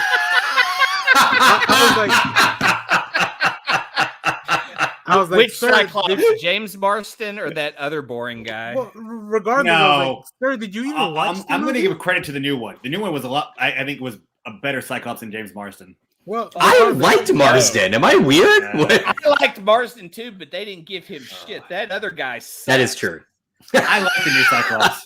I mean, I'm picking, and I am picking at a character too, but they do shit with Cyclops, and they made him even worse in First Class. You guys are missing the point that I was trying to make. I'm sorry, we're talking over.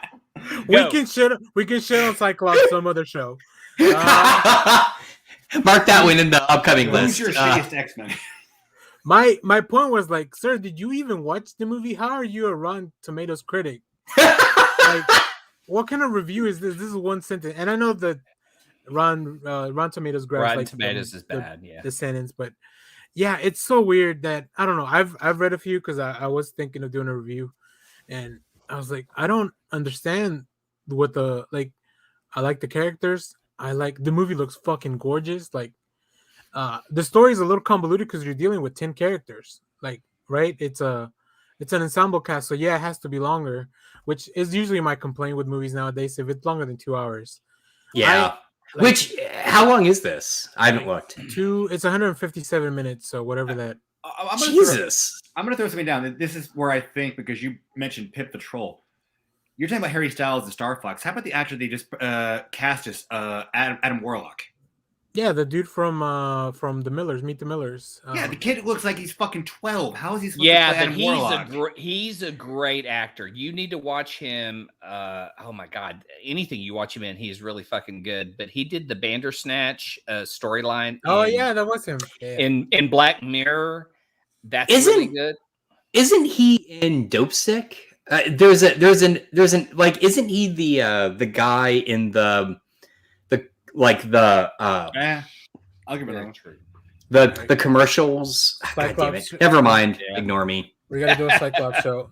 Yeah, Every- Cyclops. I mean, Cyclops. Yeah, in the Cyclops comics when he does- has a great writer, but Cyclops Yeah. has a lot of mental issues. I love the idea of breaking down that character who has only dated telepaths. He's only dated women who can peek around in his mind, and that's Not true. just- Not true. Keep him Look, honest. He's dated- Madeline Pryor was a demon. I'm sorry. No. He dated what's her name from Daughters of the Dragon? Oh, Colleen Wing. Yeah, and he also dated that was the blonde that he was with on. He's dated a couple non-mutants before. Ooh. Yeah, I mean, I guess I'm looking more recent. You're going into the early. Well, I'm going to 100. history. If we're going You're to do a going show on to- Cyclops, you're we got to going go to- the whole bandit. We got to do the whole path here. I'm going to page I- 100. Kyle's going to page 2. I love this comment. I would definitely take Dan Stevens as Adam Warlock. Yeah. Yeah. Now, okay. Oh. Now, he's here's unbelievable. my question about them referencing Adam Warlock. Are they still tying the thread to that very first reference at the end of Guardians where they No. refer to him? I'm pretty sure it's going to be like the reference we got at the end of Guardians 2, which is I shall call him Adam. Yeah, Yeah. I think that's No. that's what I meant. That's what I meant. Yeah, sorry. I just yeah, had the yeah, wrong yeah. film. That's Okay, so right. they are linking that, right? Yeah, that's what I'm thinking. Yeah. Okay. Everything I've Okay, read is cool. yes. All right. Well, Okay. either way, go watch Eternals. I don't. I know will what- definitely go. I think the I'm critics are excited. just I'm sorry. go they're ahead. just looking for a Marvel movie to dunk on. Yeah, I think- that's what the comments I've seen. I think we've gotten really solid Duncan. We've gotten really solid Marvel movies this year. We had Black Widow, which I personally I like. Shang-Chi Oh yeah. was amazing and it kicked ass at the box office, and it's coming to Disney Plus this Thursday or Wednesday after the investor call, November 12th. So if you haven't seen it, you can finally watch that. If you guys watch it, maybe we can talk about Shang-Chi next week. Okay. Or whenever we do the next show. I was right. Sorry, Adam Warlock. That actor is in Dope Stick. Okay, good. He's like the pharma PR guy. He's a great So- actor. I mean, like everything I've seen him in, I mean, he's a young kid, but man, there are some kids out there that I would totally cast. And if you cast Dan Stevens, I wonder, do you lose him as Legion? No, variants. It works.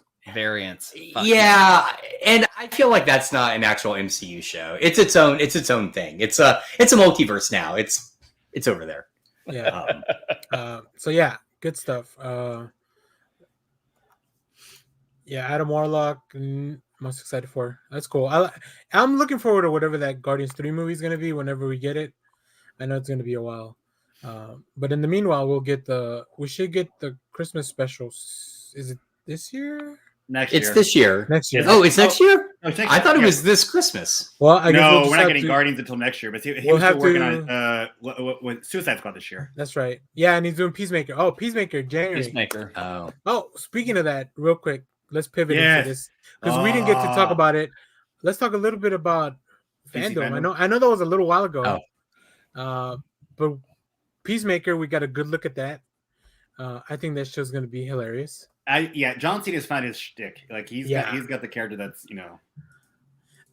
Then we also got first view at Black Adam. Oh my god, that trailer was fucking phenomenal. I didn't even know that posted. I'll have to It was- find it out. was- I didn't watch Fandom, so You have this military group comes in the tomb. They release him.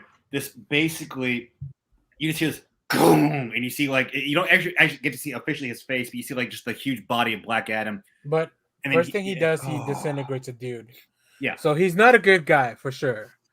He may not be a completely bad guy. Well, we don't But know he's not that a good guy. we don't know the military. Who murdered someone? Might be good though. You know what though? He murdered. Like he just electrified him. Like Yeah.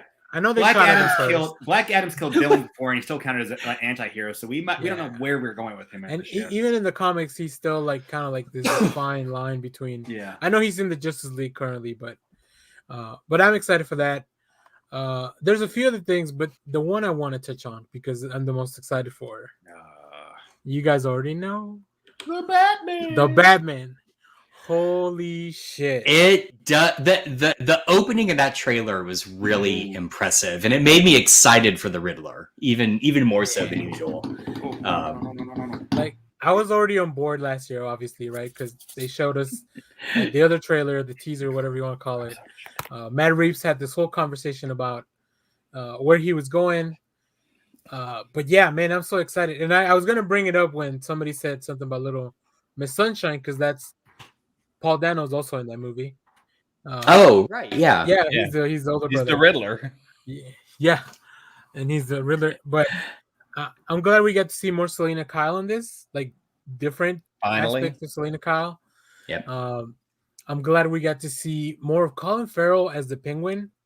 Or Yeah, he looks so good. as Cobblepot, I guess. I don't know if that he'll be the Penguin completely, but I think he's maybe getting a spin-off show on HBO Max. So does that mean Colin Farrell's I've heard that they're supposed to be doing a spinoff. Yeah. Is he going to keep on the weight? Because I know he gained some weight. Well, he put on you some also weight got to for- realize, when is this going to happen? When is it going to go into production? Right. Yeah. Yeah. Paul Dano, best cast. Yeah, I could not agree more. I mean, I I'll did such guarantee a great actor. We're probably going to get Gotham PD before we're going to get the Penguin Oh, for show. sure. But yeah, I just love. There's one thing that made me laugh a little bit is when Batman's visiting prison, and he just punches the glass and yells. That was a little funny because it feels out of character for that Batman. Like I can see Christian Bale Batman doing that, or even Ben Affleck doing that. Kyle's dying. Kyle's just dying. No, because it may be we're talking about Batman, but it's not the Batman I want to talk about. It's so many other Batman related. Oh. No, I know. That's what I want to talk about too. Go ahead, Yeah. Go ahead, yeah. go ahead. Talk about it. Oh, the Flash. We got the fucking teaser for the Flash movie. Oh yeah. Oh, that's not even what I'm thinking about. But go ahead. Oh no! It looks like you see a little bit images of Keaton, of the suit and everything, and you see like he's They tease Ezra the Miller's. car. You hear his voice. Yes, it's just like, God damn it, give me this goddamn film now. Yeah. Why is there two Ezra Millers? Who the fuck? That's knows? what I want to. Yeah, there's two different Ezra Millers, and it's like, All right. See, but here's the thing. You're both wrong. I like that. The best thing on a fandom involving the Batman is the new animated show. I mean, come on, Bruce Timm, you guys. Bruce Timm. Say that? Seriously, it looks like 39 Batman. He's wearing fucking gloves. It's Yeah. amazing. I love it so much. Now, one other thing, if you guys haven't noticed this, it's animated related. If you guys haven't been watching, Young Justice season 4 has already dropped on HBO Max, Yep, I hear it's very good. Oh, and there are 5 episodes. Yeah, it holy shit! Episode 4 just like takes you for a roller coaster ride. I keep seeing screenshots of a baby Damien, and I'm like, oh, he's adorable. Well, not even that. We've got the Legion of Superheroes in. Oh, sick. Oh my God. I like that we live in a world where 3 different Batman things were our favorite. exactly. And one's a callback to 89. You know, it's like, yeah, it's great. The Aquaman. I heard that was. I've been wanting. Oh, really? Yeah. Is it on animated stuff. It's on HBO HBO Max? Yeah. Okay. We know Harley season 3 is coming, which I'm super. The show is excited so awesome. I need to watch it. I've never seen it. I love it. I think you're gonna That's what I really heard. enjoy it. Yeah. So yeah, we're getting more DC fandom with so much fun.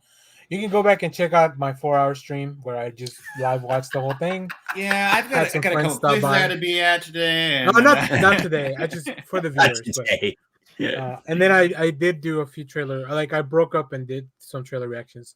What else is coming? It's well, you got a sort of making of the new Shazam movie coming out. Oh yeah, Fury of the Gods. Yeah. I love the new costumes. I think they look great. I do too. Yeah, it looks good. We have a Catwoman animated movie Yeah. that's coming out. I will say the one thing I was disappointed in, but I think that came out before fandom, or maybe the week after, was the Injustice movie.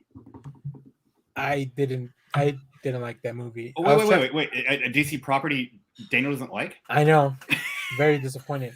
I think it's because I like the comic way better. Yeah, Like, they. I haven't watched everything yet, but they definitely changed the story. this up a is lot. why I Yeah. don't read the books before I watch the movies because it'll just ruin it for me. Well, you had to in this format because we wouldn't have the movie without the book. Yeah. Right, exactly. Like you're doing it in the wrong order, man. You got Yeah. WB tends to WB animation. They're like they'll give us one good movie, one bad one. Because I hear really good things about Long Halloween Part 1 and 2, which came out right before this, and then Injustice. So I hope the next one's gonna be good. I really thought Anyone- this might have been a two-parter. Yeah, it anyone should have been. see the Justice Society? And is it out on HBO Max yet? I keep wanting to see it. No, Because I like looking old for it. shit. It's not yet. I've heard really mixed reviews on it. No, I'll take yeah. 10 Batman things at once. I don't care. No, if you guys haven't watched it, and I know we probably haven't watched, are probably done with the show, but they just released the teaser trailer for the 5-part crossover event with the Flash, Armageddon. Yeah. Man. I just, it really bumps me out because I was such a big fan of the Flash TV show when it started and of Supergirl when it started. And I just don't care anymore. It's like, it's such a heavy lift, it feels like, to even get back into those shows. So. I've been watching Supergirl, and especially because this week is going to be the final episode of the series. So I'm gonna at least give that a shot. But the crossover with Flash, because he's crossing over into all of the other TV series. So he's crossing over with Batwoman. Adam is going to be in there. I think we're going to see the crossover of Ryan Choi become the new Adam. And then we're going to get to see Mia back as Green Arrow. He's going to be teaming up with Black Lightning. And so it's like, I kind of want to see this. I like when they do when they actually mix the Ashley Universe characters together. So I'm willing to at least give the first 5 episodes a shot. Yeah. Yes, that is true. Legoland says, oh, sorry, Clay. Go ahead. Oh, no. She says, how are we supposed to watch The Flash without any Wells? I don't know. I mean, the original Wells is still alive. So we might actually get him in there. Oh, no. The E-Bard's going to be back. They actually have Reverse Flash. He's going to be in it. So we're getting, we're getting Reverse Flash. Okay. Yeah. So we have him. And if I'm not mistaken, I think we're also going to have Malcolm back also. Really? Malcolm Merlin. Wow, No, not I'm sorry, not Malcolm. It's Damian Dark. We're going to see Damian Dark return. Oh. Yeah. See, I just haven't watched this season. Nothing excites me. We've had so much, and the Flash just keeps fighting speedsters and losing cast. Well, but see, the main villain is going to be Starro this time. Oh no, not Starro. Who's the guy with the? I was going to say we just saw Eclipso. Yeah, I was going to say we just saw Starro. Who's the guy with Eclipso? Third eye? No, not Eclipso. Eclipso and Starro. No, it had the starfish kind of head, but he has a third eye. Becomes really super strong. He's playing the Justice League with the chess game, and in the original like 60s book. God damn it! I want to say Trigon, but I know that's wrong. No, Trigon has a third eye, but hold on. Yeah. Well, while we're taking a break, I was going to see if anyone is buying the Legos because Destro. I like to imagine Daniel running through his house like, I must say this. I had my headphones on, and I was just yelling, Destro. Thank you. Oh, okay. I'm sorry, Clay. Go ahead. Oh no, I was just showing off that that they have new Lego blind bags that you can get, the Thor Throg. Yeah. Oh, okay. And that's TVA Loki, right? Yeah, TVA Loki. Nice. And Captain Carter. Captain Carter. Yeah. So there's a couple out there that are pretty cool if you enjoyed the what ifs. I gotta ask. So Clay and Josh might remember this, but like when I was at the Comic Con yesterday, my friend Robbie brings up to me while I'm searching through comics. Hey, Kyle, didn't Marvel actually have a trucker superhero at one point? I'm like going, yeah, I think so. Yeah. And he brings them up, Ulysses Archer. Oh my god! It was called like Highway. No, US. It was called US1. US1. That's right. Okay. Chat for if anyone wants to bring it up. Yeah, but it's just he's this trucker guy who basically after a crash has a metal plate put in his head. Who he can control, basically taps into the radio wave sequences for other truckers, and he can control his truck by doing that. And I'm just like, I want this on the Marvel Disney Plus now. Please give me US. And he wears a belt buckle that says big ass gold US in there. Yep. Yeah. No, we need. I will petition the next holiday special should be US1, that football superhero from Marvel. And like OG Dazzler, right? When it was all about her disco. roller skating disco. Yeah. Roller skates. Yeah. If Dazzler isn't set in the 70s, then it's not Dazzler. Dazzler needs roller skates and disco. Have I told the story here about when I got issue 1 of Dazzler? Have I told this? No. I was had been like in first grade, so we were in Maryland, and I had to have tubes put in my ear. So I was pretty young. I was like maybe at most 5. And my memory is, I was scared because it was surgery. And I remember the gas they gave me smelled like orange. And then I'm out. And when I come to, my dad is standing over me being like, I bought you a comic. And it was Dazzler #1. So I am like coming out of like being totally under. And I'm just like, what is happening in this comic? Like they're singing and disco and roller skates. And this is amazing. So anyway, I have a fondness for that. I'm curious, though, knowing the cover of Dazzler #1, why your dad goes, that one. I honestly suspect, God bless my dad, probably went down to the hospital store and whatever issue, because back then it was like whatever issues the newsagents had, you just bought. Yeah. I suspect that was probably right on the front, and it said Marvel, and he knew I liked Marvel, and he bought that for me. That's my guess. But it is a Sienkiewicz cover, right? Dazzler 1? Yeah. Not #1, is it? I think it is. He did Dazzler covers, but I don't think he did the first one, the one where she's skating and there's like 3 circles. No. Pencilers, John Romita Jr., John Buscema, and John Romita. Yeah, you're right. You're right. And it came out March of 1981. Wow. Or no, sorry. Release date was December 2nd, 1980. Cover date, March 1981.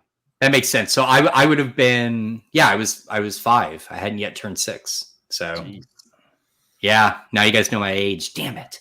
I am the oldest guy, and that is why I call everyone a kid. So you should. It makes me feel young. Thank you. I'm sorry in the comments if I refer to Will as a kid, and he's probably in his 30s, but he's a kid. All right. We've been going for almost 2 hours, so I'm going to put an end to this for everyone. For now.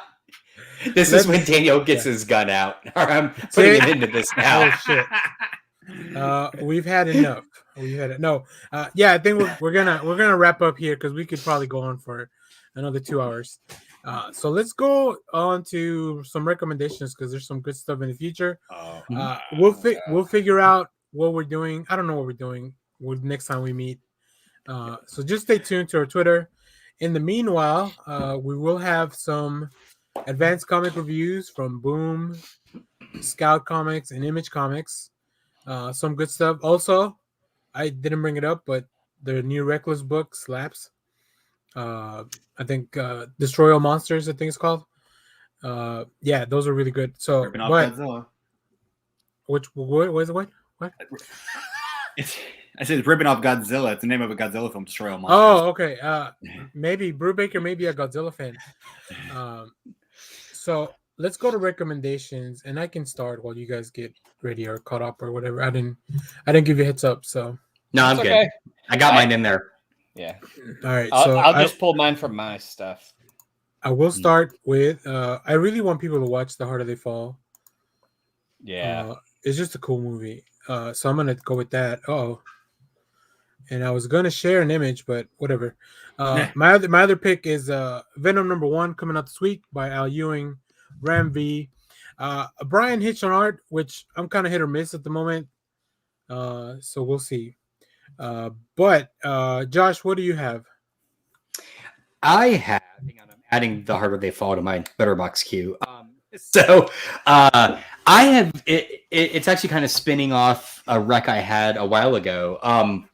My rec is the quarterly journal Hogan's Alley. If you remember a while back during San Diego Comic-Con, Hogan's Alley was giving away free issues. You just basically wrote them or emailed them and said, hey, I'd love a free issue, which they sent me here. And they followed up by when I got it, they basically said, hey, a subscription is only $26 for 4 issues. I'm like, sure. So I just got my first issue in the mail 2 days ago. Let me make you larger. Woo! No, please don't. I'm going to break every camera. Okay. Giant Man. Yes. But this issue is really great. It's issue 22. And it has a story on this character I'd never even heard of, a newspaper strip called Betty Brown, who has her pharmaceutical degree. And It's really fascinating. There is an amazing Black cartoonist roundtable in here. That's really good. It's a great magazine. If you miss the old days of the Comics Journal, but you want something that has interviews and just a lot of information, go check this out. So that's my rec. Hogan's Alley. Cool. All right, Clay, what do you have? I didn't get to talk about it earlier, but I am in love with Scotty Young's new book, The Me You Love in the Dark. Yep. That looks amazing. I think issue 3 just came out this week. 4. Maybe 4. 4. So I finally got caught up on the story. It is a love story. It's a ghost story. It's a horror story. The story keeps evolving in each book. So I think anyone who buys the trade is really going to love it. But month to month, it's great to see how the relationship goes and just the pages you get. So it's a month to month book I really recommend. It's by the same team that did Middle West, which was an Eisner-winning book. Scotty Young is becoming way more than the talented artist he is. He is creating a lot cartoonist. Yep. Yeah, Middle West is great mythology. He's doing incredible work outside of his art, and everyone knows how much I love Scotty Young's artwork. But then I had a movie too I wanted to drop that's on Netflix called The Life and Lost Art of, and I cannot say this guy's last name, Szukaliski, Szukaiski. It's on Netflix. It's about an artist from Poland who... I was about to say it sounds Polish. So, Yeah. Sorry. Good. It's about an artist from Poland who does incredible sculptures. He did sculpting, came to America during World War II when Poland was invaded by the Nazis. He stayed in America. It's his story. He built a lot of sculptures that were destroyed in the war, but it's also about the man, and it has a huge comic book connection. So he talks about meeting Robert Crumb, doing underground comics. Oh, wow. Yeah, it was like this guy who was this incredible sculptor who had designed this artwork. And the guy in the story who does the documentary discovered his art at a bookstore and then realized he lived 5 minutes from him. Oh, wow. Huh. So it will make you question art. That will be the biggest thing about this one. Struggle, and he lives like 5 miles away from it. Here it is. Okay, if you cool. want to play, adding that. Do you want to play the little bit of the trailer? I don't know if it'll kick me out because it's on Netflix. So yeah. So I'm gonna go with no. I'm gonna say no on that one. But I would absolutely love for everybody to watch this and then come back to the show and discuss. Cool. Absolutely. I'm on board. I just added it also to my Letterboxd watch list. So okay. Kyle, did you find something? No, I'm just gonna go back on one of my recommendations for what I've read is just the Dark Knight of Steel. I'm gonna recommend really because that first issue really grabbed me, and so I can only look to hope to see that how the rest of the series is gonna go. Yep. Also, you still have time if you're in the DFW area. Go to the Dallas Comic Show. Yeah. Oh no! I do have a recommendation. Next weekend. And apparently the whole film festival is free. But next week at the Angelica Film Center, it's the Asian Film Festival of Dallas. Oh, that's right. Yep, yeah, I saw that on your notes. So I know. I don't know. I guess they're just because of the pandemic and they're such short notice. They decided to have like a 3-day film festival. But tickets seem to be free. So if you get a chance, go out and support them. Yeah, wow, I was also gonna say I don't know if anybody here is into League of Legends, but the Arcane animated show on Netflix just came out. I'm hearing really good things, and all the GIFs I've seen, like the animation looks great. I'm gonna check it out today. If I like it, I'll probably talk about it more on the channel or make a video or something. So stay tuned for that. That's what I make videos of. Just shit I'll watch something, read something, and then I'm like, oh, more people need to know about this. So stay tuned for that on the channel. Once again, thanks to everyone watching live. G, Lego. Yes. I saw Greg. Yeah, thank you. I saw Greg Castillo jumping in the chat earlier, and then thanks all you kids. That's about it. I like this old man Clay. Clay. We need to go back and redo the Old Man Quill episode and finish that trilogy. Yeah. And then I have a book that's Old Man Batman that I want to talk about too. Oh. Is it called Dark Knight Returns? Dark Knight Returns 2. Electric Boogaloo. The Dark Knight Strikes Back, I think it's called. Yeah, so stay tuned for that. I'm killing Kyle over here. I'm just. I'll do some Eternals videos. But yeah, thanks for everyone. Thanks to our friends over at I Freaking Love Comics. They've had me on their stream, and a bunch of the subscribers came over. That's nice. Channel. Yeah. Yeah, they're really fun stuff. They just did an interview with Greg Pak, so go check them out. And yeah, I think that's it. Hold on, let me find the outro. Anything else before we get out of here? Before I hit the button? No, you guys are good. All right. Well, this was a lot of fun, gentlemen. Oh wait, that's not the outro. I'm so glad that we got to do another show because I missed you guys. I miss you guys too. You should too. Yeah. So, yeah. No, thanks, G. Thanks for coming. All right. Well, here we'll leave you with this. And let's get out of here. Ride. Thanks everyone for watching. Little loves you. Oh yeah. Clay. Hell, Bebo. Josh. My vagina is haunted.